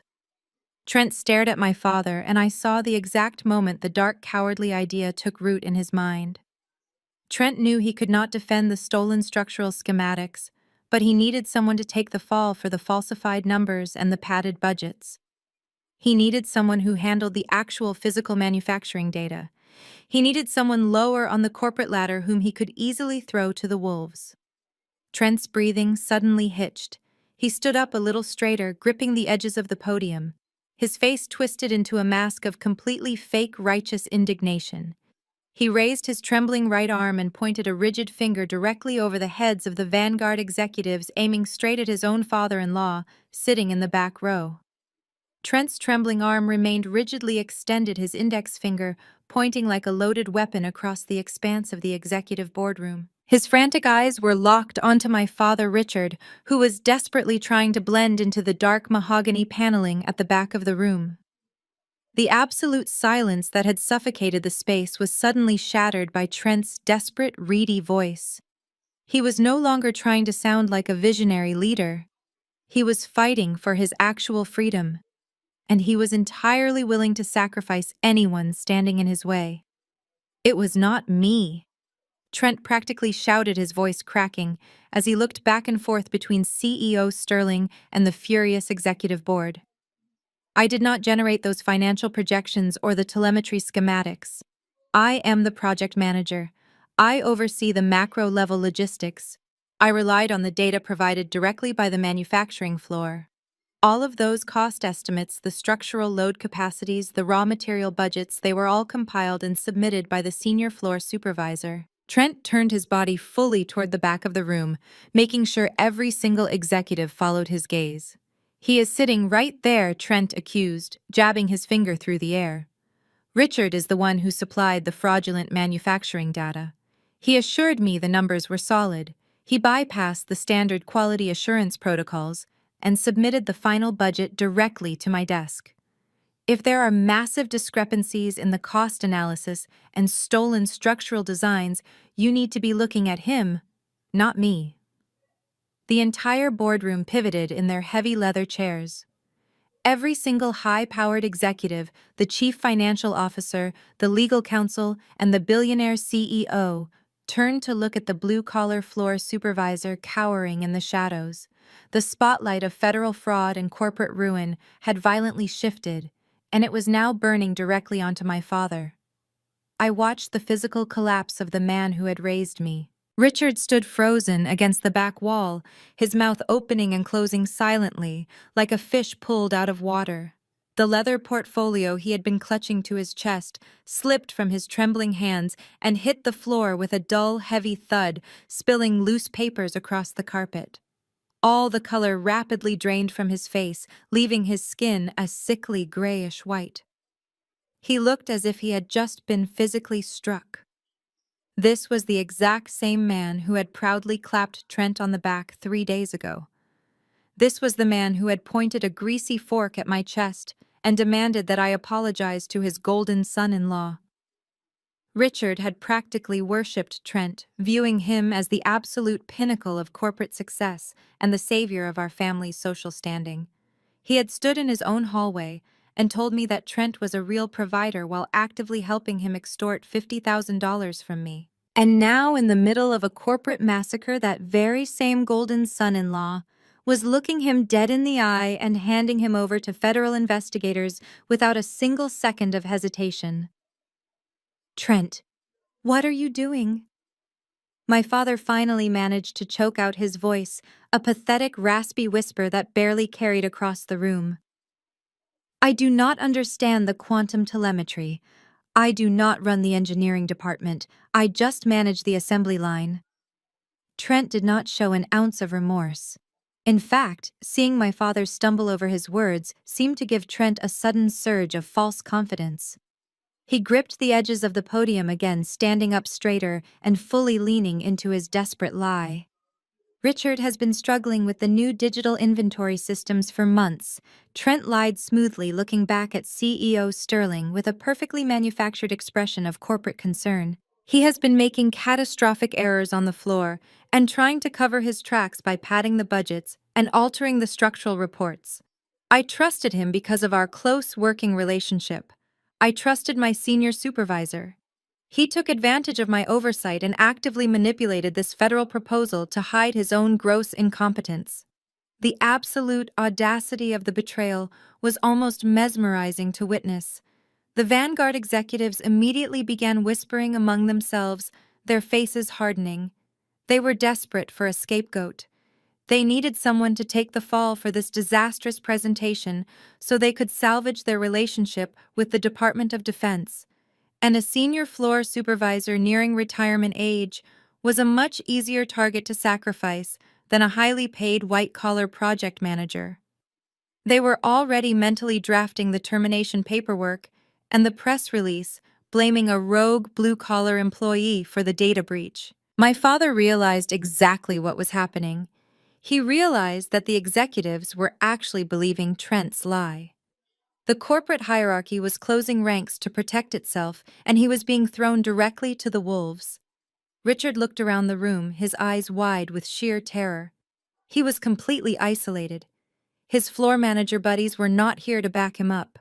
His wife was not here to scream and bully people into submission. He was standing in the most powerful room in the building, and he had absolutely zero leverage. He looked at Trent, the man he had chosen over his own daughter. The illusion of family loyalty that my parents had preached for 35 years completely shattered right there on the boardroom floor. They had weaponized the concept of family to manipulate me to demand my money and to force my compliance.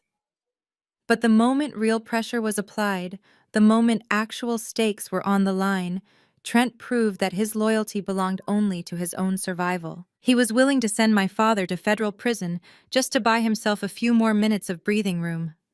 Trent let out a shaky breath, clearly believing he had successfully deflected the fatal blow. He loosened his grip on the podium and offered CEO Sterling a tight, nervous nod. "I take full responsibility for trusting the wrong employee," Mr. Sterling Trent said, his voice dripping with fake humility. "I will personally lead an internal investigation into the manufacturing department and ensure that Richard is prosecuted to the fullest extent of the law for this sabotage. The room grew quiet again as the Vanguard executives waited to see if the Military Review Board would accept this explanation. They all slowly turned their attention back to the head of the mahogany table, back to me. I sat perfectly still, my hands folded neatly over my classified documents. I had audited every single page of Project Vanguard Nexus Echo 7. I knew exactly who had accessed the encrypted files, who had drafted the budget, and who had illegally downloaded the Lockheed Martin schematics. Every digital footprint, every financial authorization code, and every encrypted email tied directly back to Trent's secure corporate terminal. My father did not possess the security clearance, the technical knowledge, or the digital access required to commit even a fraction of the fraud contained in that proposal. Trent was lying through his teeth, and I held the undeniable documented proof of his perjury. But I did not immediately present the evidence. I wanted my father to feel the absolute crushing weight of his own terrible choices. I wanted him to stand in the back of that room entirely stripped of his unearned pride and realize that the man he had fiercely defended was a cowardly, manipulative fraud. I slowly turned my heavy leather chair slightly to the right, breaking my line of sight with Trent, and focusing entirely on the dark corner of the room. The Vanguard executives followed my gaze, perfectly silent.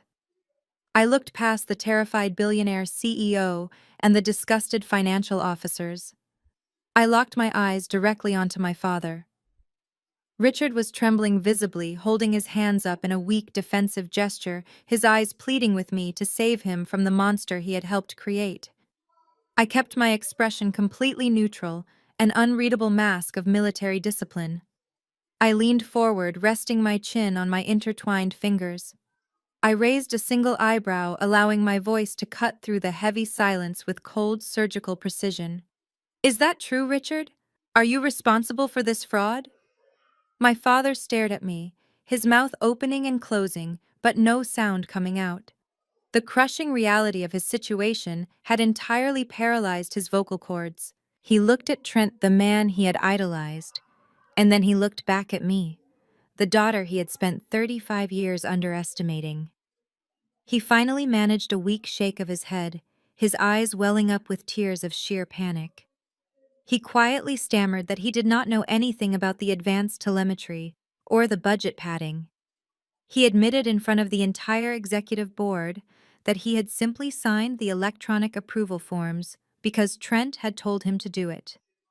He confessed that Trent had promised him a massive year-end bonus if he bypassed the standard quality assurance protocols and pushed the paperwork through without asking any questions. That was all CEO Sterling needed to hear. The billionaire had reached his absolute breaking point. Sterling slammed his hand flat against the heavy mahogany table with such explosive force that several of the executives physically jumped in their seats.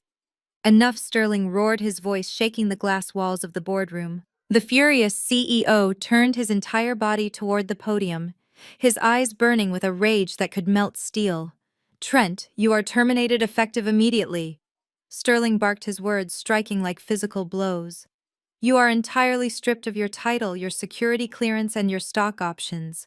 You are not getting a promotion to vice president. You are getting a federal investigation. You have single-handedly jeopardized the most lucrative government contract in the history of Vanguard Aerospace. You brought stolen intellectual property into my boardroom, and you attempted to defraud the United States military. And then when you were caught, you had the absolute cowardly audacity to try and blame a blue-collar floor supervisor for your own malicious crimes." The polished corporate armor that Trent had worn his entire adult life completely shattered into a million pieces. The arrogant, mid-level project manager who had bragged to junior receptionists and threatened to ban me from his imaginary mansion was suddenly gone. In his place was a completely broken, terrified man. Trent collapsed against the wooden podium, gripping the edges just to keep himself from falling to the floor. And then he started to cry. It was not a quiet, dignified shedding of tears.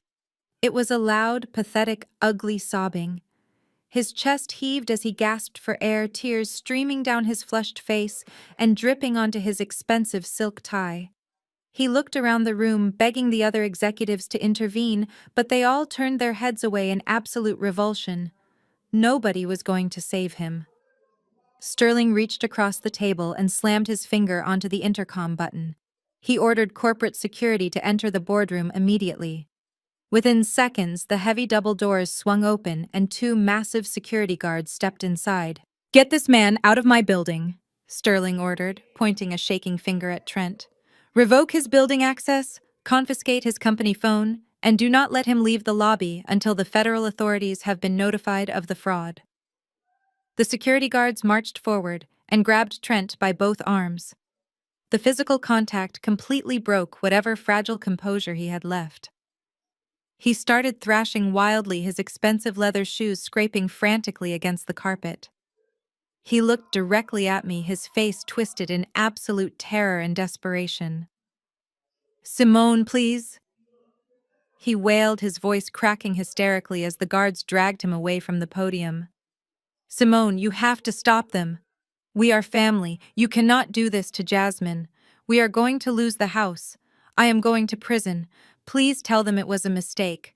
I will sign whatever you want. I will apologize. Please."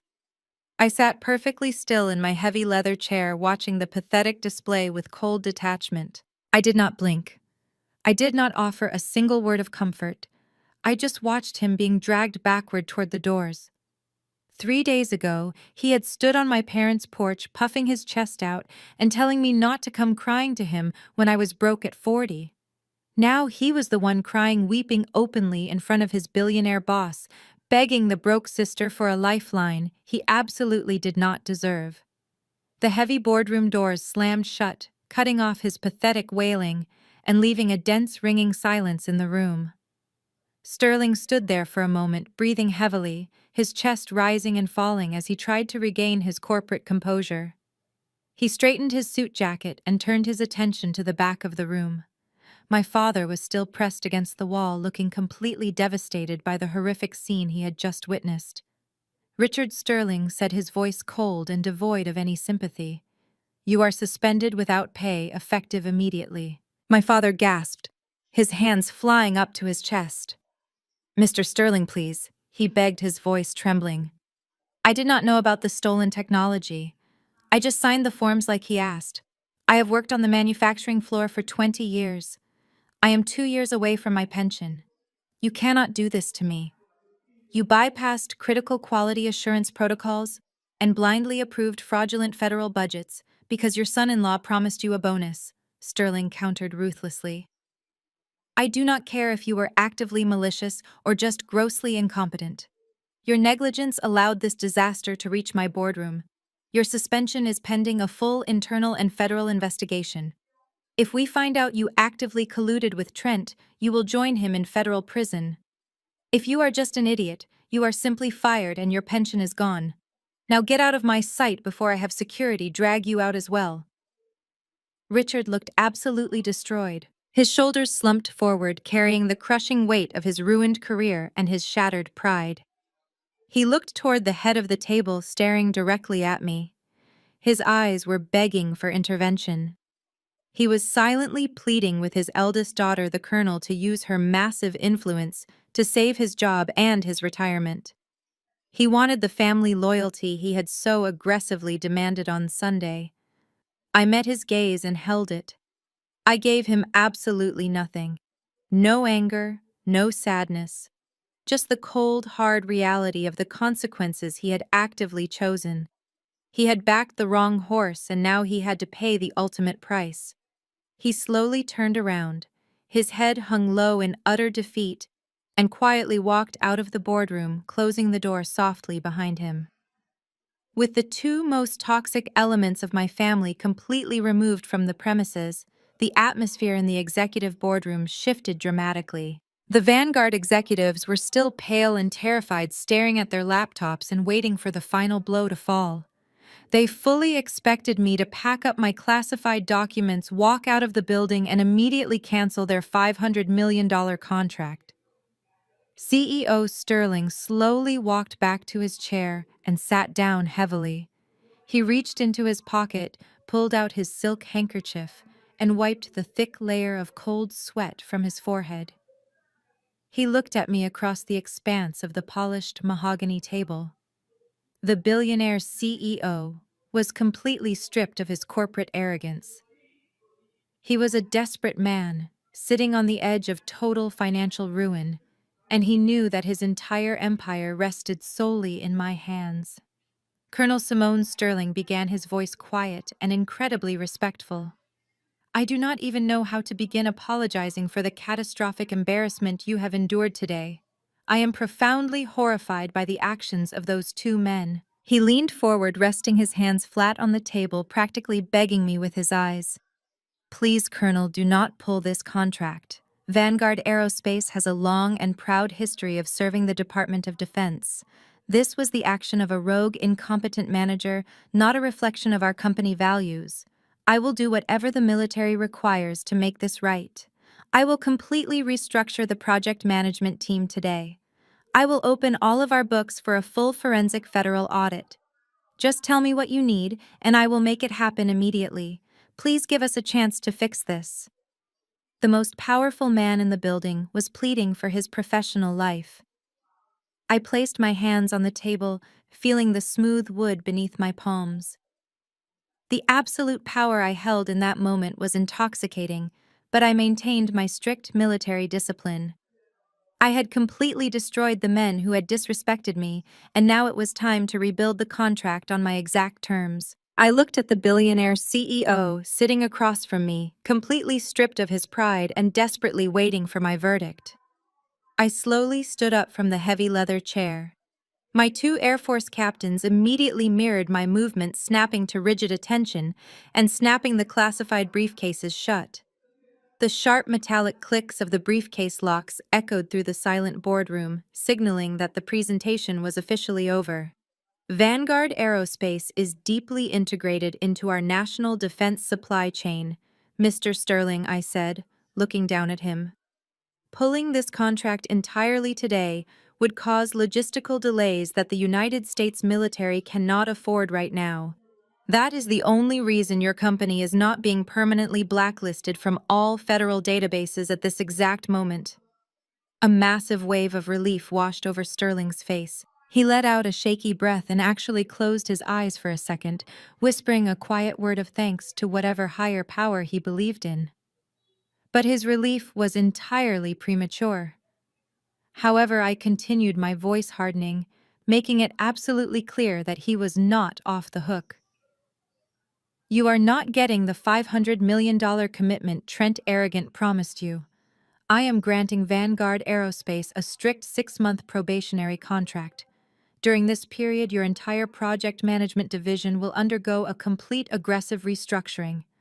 I want every single mid-level executive thoroughly vetted and evaluated for basic technical competence. Sterling nodded frantically, pulling a pen from his breast pocket and scrambling to write down my demands on a legal pad. Yes, Colonel, absolutely.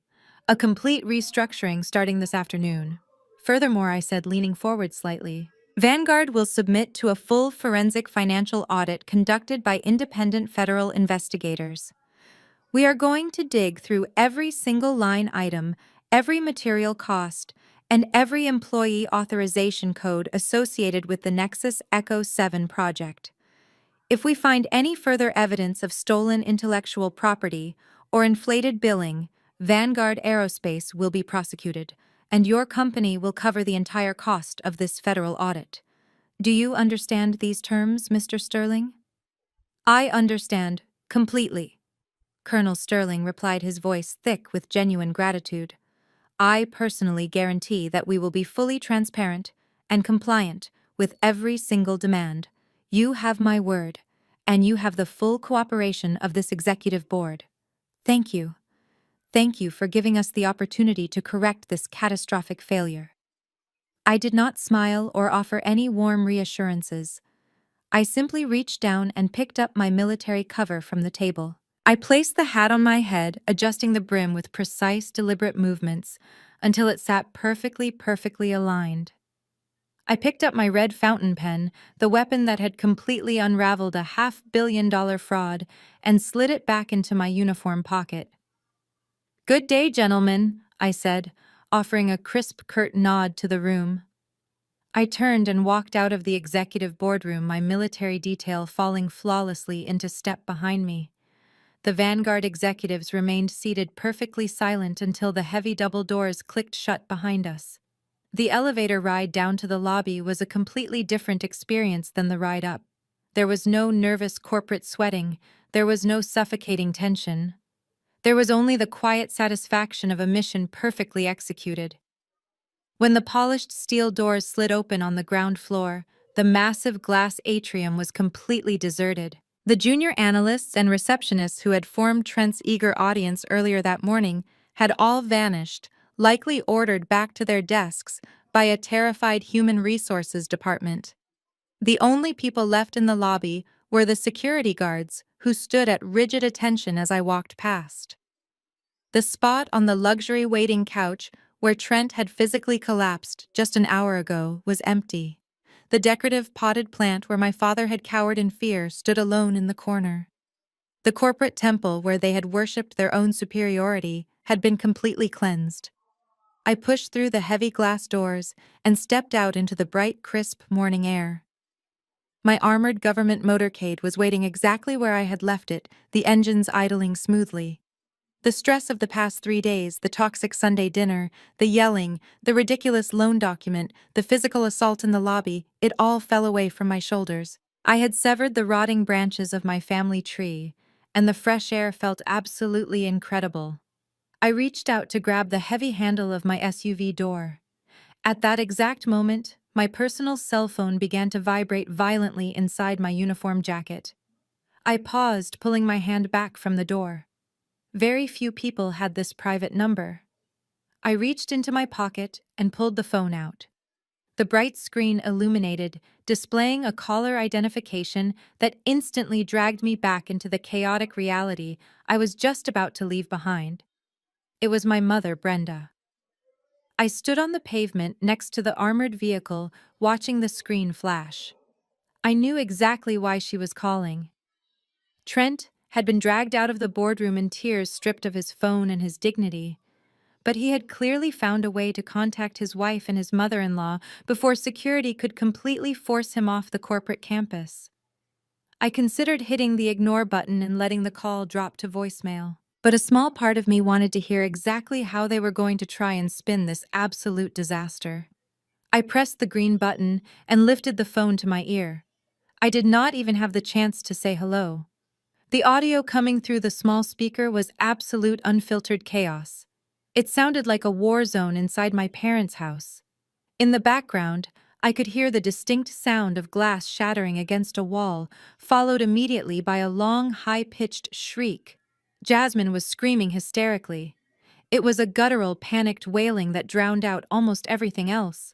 I could hear her screaming about her ruined life, her canceled country club membership, and the sheer humiliation of being married to an unemployed fraud. Simone. My mother's voice blasted through the receiver, shrill and trembling with unhinged fury. Simone, are you there? Answer me right now. I am here. Mom, I replied, my voice calm and steady, a sharp contrast to the sheer lunacy happening on her end of the line. What did you do? My mother screamed, her voice cracking. What the hell did you just do? Trent just called Jasmine, crying from a payphone at a gas station down the street from his office. He said security dragged him out of the building. He said you brought a federal investigation down on his head and that the CEO fired him on the spot. He said he is facing prison time, Simone. Prison. I listened to her panicked breathing, noting that she did not ask if Trent had actually committed a crime. She did not ask why he was fired. She only cared that the golden goose had been slaughtered. Trent was fired because he attempted to defraud the United States government. Mom, I explained, keeping my tone entirely factual. He presented falsified budgets and stolen technology to my review board. And when he was caught, he tried to blame Dad for the entire thing. Did Trent mention that part on his frantic phone call? Did he mention that he tried to send your husband to federal prison to save his own skin? My mother completely ignored the revelation about my father. Her brain was entirely locked onto the loss of Trent's income and the destruction of Jasmine's vanity projects. You did this on purpose, Brenda shrieked the accusation, hitting my ear like a physical blow. You went to his workplace with your little army friends, and you sabotaged his presentation. You ruined his pitch because you are jealous of his success. You could not handle the fact that he was going to be a vice president, so you destroyed him. Mom, Trent destroyed himself, I replied firmly. He is a fraud. He has always been a fraud. He did not even know how to calculate the compound interest on that ridiculous pool loan he tried to force on me. I do not care about the math, my mother roared into the phone, entirely abandoning all logic and reason. I care that your sister is currently on the floor having a panic attack because her husband has no job. I care that we are about to be completely humiliated in front of our entire neighborhood. Jasmine let out another piercing scream in the background, followed by the sound of something heavy overturning in their living room. You listen to me, Simone, my mother commanded, her voice dropping into a harsh, desperate growl.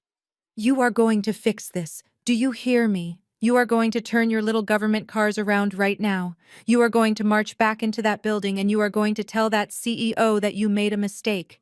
You are going to demand that he gives Trent his job back, and you are going to give Vanguard that massive contract. You have to fix this, Simone. You are destroying the family. I did not engage. I did not scream back into the receiver or attempt to inject logic into a mind that was completely consumed by superficial panic. I simply lowered the phone from my ear and pressed the red button, cutting off my mother's frantic demands mid-sentence. I slid the phone back into my pocket and climbed into the spacious back seat of my armored vehicle. My driver looked at me through the rearview mirror, waiting for the signal to return to the military base. I gave him a different address. The drive to my parents' house was relatively short, but the heavy silence inside the cabin gave me time to fully process the sheer absurdity of my family's priorities. My father was currently facing a massive federal investigation and the complete loss of his retirement pension, yet my mother's primary concern was saving her son-in-law's corporate prestige and her daughter's country club membership. They were a family entirely built on illusions, and the moment real consequences shattered their fantasy, they immediately demanded that I fix it for them. The motorcade glided smoothly into the affluent suburban neighborhood, the heavy black government vehicles standing out in stark contrast to the bright manicured lawns and pastel-colored luxury sedans. I ordered my driver to park directly by the curb and keep the engine running. I did not plan on staying long. I walked up the paved driveway, my polished military boots stepping firmly over the exact spot where Trent had stood 3 days prior, and aggressively threatened my financial future. The front door was slightly ajar, likely left open in whatever panicked rush Trent had made to get inside after fleeing the Vanguard Aerospace campus. I pushed the heavy oak door open and stepped into the foyer. The atmosphere inside the house was suffocating, thick with the smell of expensive floral perfume and raw, unfiltered hysteria. I walked into the living room and found the exact level of absolute chaos I had expected. Jasmine was sprawled dramatically across the expensive velvet sofa, clutching a decorative throw pillow to her chest and sobbing violently. She was not crying for my father, and she certainly was not crying over the massive federal fraud her husband had just committed. She was wailing about the canceled pool contractors. She shrieked that she had already ordered custom-imported Italian tiles, and that her friends were going to mock her relentlessly when they found out the backyard renovations were permanently halted. Her entire world was collapsing, and her only concern was neighborhood gossip. Trent was pacing frantically back and forth across the large Persian rug. He had completely abandoned the terrified weeping persona he had displayed in the executive boardroom. Back in his comfortable suburban environment, surrounded by women who enabled his delusion, he was rapidly reconstructing his shattered ego. He waved his arms wildly, loudly, explaining to my mother that he had been set up by the company. He claimed CEO Sterling was deeply intimidated by his visionary ideas and that the Military Review Board was fundamentally corrupt. He was actually trying to convince them that his termination was a massive corporate conspiracy designed to steal his brilliance and cover up the failures of the manufacturing floor. He was sticking to the lie that my father was the mastermind behind the fraudulent data. My mother was standing near the fireplace, nervously wringing her hands and hanging onto every single lie Trent spun. When she finally noticed me standing quietly in the archway, her face contorted with absolute fury. She instantly abandoned Trent's ridiculous conspiracy theory and marched directly toward me, her eyes blazing with a toxic mixture of grief and hatred. "How dare you show your face in this house," Brenda hissed, pointing a trembling manicured finger at my uniform. "You malicious, jealous monster! You came here to gloat, did you not? You came to celebrate ruining your sister's life because you could not stand to see her happy." I ignored her completely. I did not offer a rebuttal or a defense. I had spent 35 years trying to defend my character to a woman who had already decided I was the villain. I bypassed her entirely and walked toward the main staircase. I only had one purpose for being there. I needed to retrieve a small, heavy lockbox from my old childhood bedroom. It was a box containing the only genuine mementos I actually cared about, including a few faded photographs of my late grandfather and the early military commendations I had earned before I realized my family would never be proud of my service. I wanted to pack up the last remaining pieces of my past and sever this tie permanently. But my mother refused to be ignored. The fact that I was not breaking down crying or apologizing infuriated her even more. She sprinted ahead of me, throwing herself at the bottom of the staircase and gripping the wooden banisters with both hands to physically block my path. "You are not taking another step in this house," she screamed, her voice cracking under the emotional strain. "You do not get to walk in here wearing that smug expression after what you just did. You are completely dead to us, Simone. You are a bitter, lonely woman who destroyed the only successful man in this family just to make yourself feel important." Trent stopped pacing and stood behind my mother, puffing his chest out once again. He felt perfectly safe insulting me now that he was hiding behind his mother-in-law. "You are sick in the head, Simone," Trent spat, adjusting his wrinkled suit jacket. "You abused your federal authority to target me. I am calling my lawyers. I am going to sue you and the entire Department of Defense for wrongful termination and defamation." I looked at Trent, feeling nothing but profound pity for his absolute detachment from reality. "You cannot sue the Department of Defense because you were fired for committing federal fraud." "Trent," I replied, my voice echoing calmly through the chaotic room. "And your lawyers are going to be entirely focused on keeping you out of a federal penitentiary. Do not speak to me again." My mother slammed her hand against the banister, drawing my attention back to her flushed, furious face. "Do not you dare speak to him like that," Brenda yelled. "Trent is the victim here. Your father just called me from his car in tears. He said he was suspended without pay. He said he might lose his entire pension because of your petty little revenge plot. You threw your own father to the wolves just to hurt Jasmine." I stood at the bottom step, looking down at the woman who had spent my entire life protecting everyone but me. She was actively defending the man who had framed her husband for a federal crime. She was so deeply invested in the illusion of Trent's wealth that she was willing to sacrifice the man she had been married to for 40 years. She leaned forward, her face twisted with panic and rage, and delivered the ultimate guilt trip she believed would finally break my resolve. She needed to make me feel responsible for their survival, just like she always did. "How are we going to pay the mortgage without Richard's salary?" Brenda screamed, the terrifying reality of their financial ruin finally tearing through her thick layer of denial. "We rely on that paycheck to keep this roof over our heads. We are going to lose this house because of you." "What are we supposed to do, Simone?" I stopped.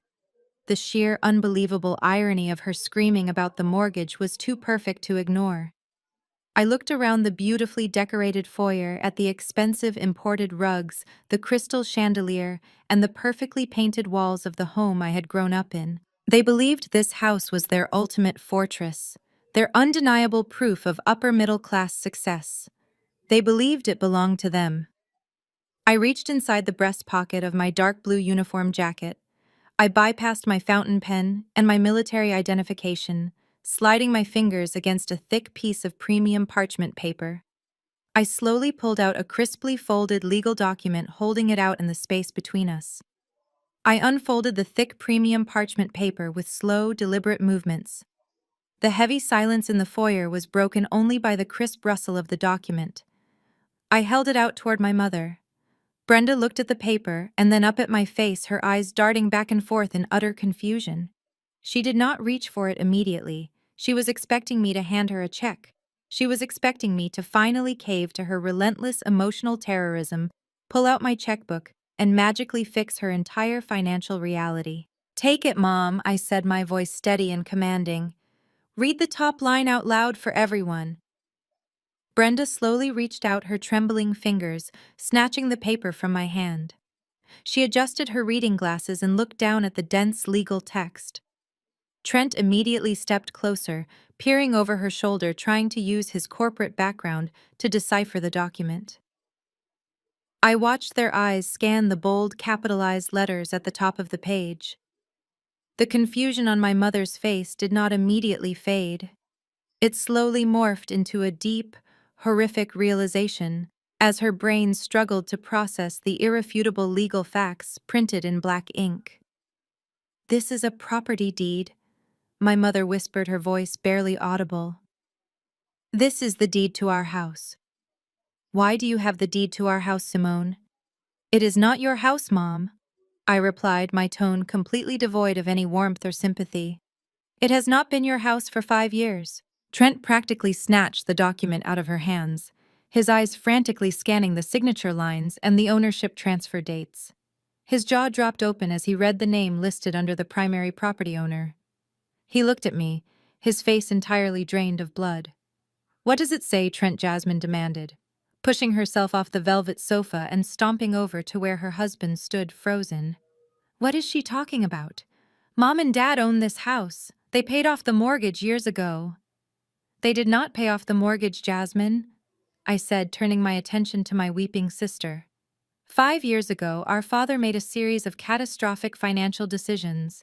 He invested heavily in a fraudulent real estate scheme that completely wiped out his savings and left this family on the absolute brink of total bankruptcy. The bank was 30 days away from foreclosing on this property. They were going to drag your custom furniture out onto the front lawn and change the locks." I paused, letting the heavy truth sink into the room. My mother looked at the floor, entirely unable to meet my gaze. She knew the truth. She had lived the nightmare of that impending foreclosure, but she had proudly buried the reality of how they had been saved. "I bought this house." I stated the words echoing off the high ceilings of the foyer like thunderclaps. "I used the money I earned from my military deployments and my private investments to purchase this property through a blind trust. I paid the bank in full. I cleared the debt. I allowed you and Dad to continue living here, paying a heavily subsidized rent that you believed was just a refinanced mortgage payment. I did it because despite the way you always treated me, I did not want to see my parents completely destitute and thrown out onto the street. I protected you." Trent stared at me, his hands shaking so violently that the heavy parchment paper rattled in his grip. The absolute magnitude of his humiliation was finally complete. He had stood in this exact house just 3 days ago and demanded that I fund his luxury swimming pool because I supposedly lived in free government housing. He had mocked my military career and told me I knew nothing about real wealth. Now he was holding the undeniable proof that his entire affluent suburban lifestyle, every holiday dinner, every country club boast, and every ounce of his borrowed prestige was secretly funded and legally owned by the exact same woman he had verbally abused. "You own the house," Jasmine whispered, her hands flying up to cover her mouth. "You own the house." "I do," I confirmed, keeping my posture perfectly rigid. "And since you all value smart financial investments so highly, I have decided to completely restructure my own portfolio." I reached back into my uniform jacket and pulled out a second folded document. This one was much shorter, printed on standard white paper. I held it out. Trent did not reach for it, so I simply let it drop from my hand. It fluttered through the tense air and landed squarely on the expensive Persian rug at his feet. "That is a formal 60-day eviction notice," I explained, my voice cutting through the room with absolute surgical precision. Since Vanguard Aerospace just terminated their lead project manager and suspended their senior floor supervisor, I highly doubt you will be able to maintain your monthly rental payments. I am not destroying the family, Mom. I am just liquidating a bad investment. You have exactly 2 months to pack your belongings and vacate my property. I am putting the house on the market. The silence that followed was so profound it felt as though the air pressure in the room had completely dropped. The fortress of expectations they had built, the massive pedestal they had placed Trent upon, the entire hierarchy of their toxic family dynamic, completely crumbled to dust right in front of my eyes. Jasmine broke first. Broke. The reality of losing her childhood home, on top of losing her country club and her husband's career, was simply too much for her fragile, superficial mind to process. She let out a piercing, gut-wrenching sob and literally dropped to her knees on the hardwood floor. She grabbed the fabric of my uniform trousers, her manicured fingernails digging desperately into the dark blue wool. "Simone, please." Jasmine begged, tears streaming down her face, ruining her perfect makeup. "Please do not do this. I am so sorry. I am so sorry I yelled at you." Trent was wrong. He was so wrong about everything. "We will pay you back. I will get a job. Just please do not throw us out on the street. I have nowhere to go. We are your family, Simone. Please." I looked down at the golden child groveling at my feet. There was a time many years ago when seeing my sister cry would have broken my heart. I would have moved mountains to fix her problems just to earn a fleeting smile of approval. But that version of Simone was long dead. Before I could ask Jasmine to release my uniform, the front door slowly creaked open behind me. I turned my head slightly. My father Richard stood in the doorway. He looked 10 years older than he had that morning. His shoulders were slumped, his tie was pulled loose, and his face carried the hollow, defeated expression of a man who had lost absolutely everything. He had clearly taken a taxi home after Vanguard security escorted him off the premises. He looked at Jasmine sobbing on the floor. He looked at the eviction notice resting on the rug. And finally he looked up at me. His eyes were red and completely filled with desperate regret. "Sweetheart," my father whispered, his voice cracking pathetically. "Simone, sweetheart, please let us sit down and talk about this. I made a mistake. I was blind. I let Trent manipulate me. I am your father. You cannot just abandon us like this." I stepped backward, pulling my leg away from Jasmine's desperate grip. She collapsed forward, burying her face in her hands and weeping loudly into the floorboards. Trent remained completely speechless, entirely frozen by the realization that he was the architect of his own absolute destruction. He had nothing left to say. No corporate buzzwords, no arrogant threats, just complete devastating silence. I turned my back on all of them. I did not raise my voice. I did not offer them a single word of closure or comfort.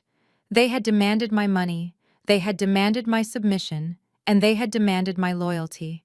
They received exactly what they deserved. I walked out the front door, stepping over the threshold for the very last time. The cool afternoon air hit my face instantly, washing away the toxic stench of that house. I walked down the paved driveway and climbed into the spacious back seat of my waiting armored SUV. "Take me home," I told my driver. As the heavy vehicle pulled away from the curb, the muffled sounds of Jasmine's screaming and my mother's frantic sobbing faded into nothingness. I leaned back against the premium leather seat, closing my eyes. I took a slow, deep breath, and for the first time in 35 years, I felt the massive, suffocating weight of my family completely lift off my shoulders. I was entirely free. 1 year later, the landscape of my life looked remarkably different. The toxic debris of my past had been entirely swept away. I sold the suburban colonial house for a massive profit, completely severing my financial ties to my parents. The harsh reality of the private sector hit them exactly as hard as they deserved. Without the house and without Trent's inflated salary, the facade completely vanished. Jasmine and Trent filed for a bitter divorce just 4 months after the eviction.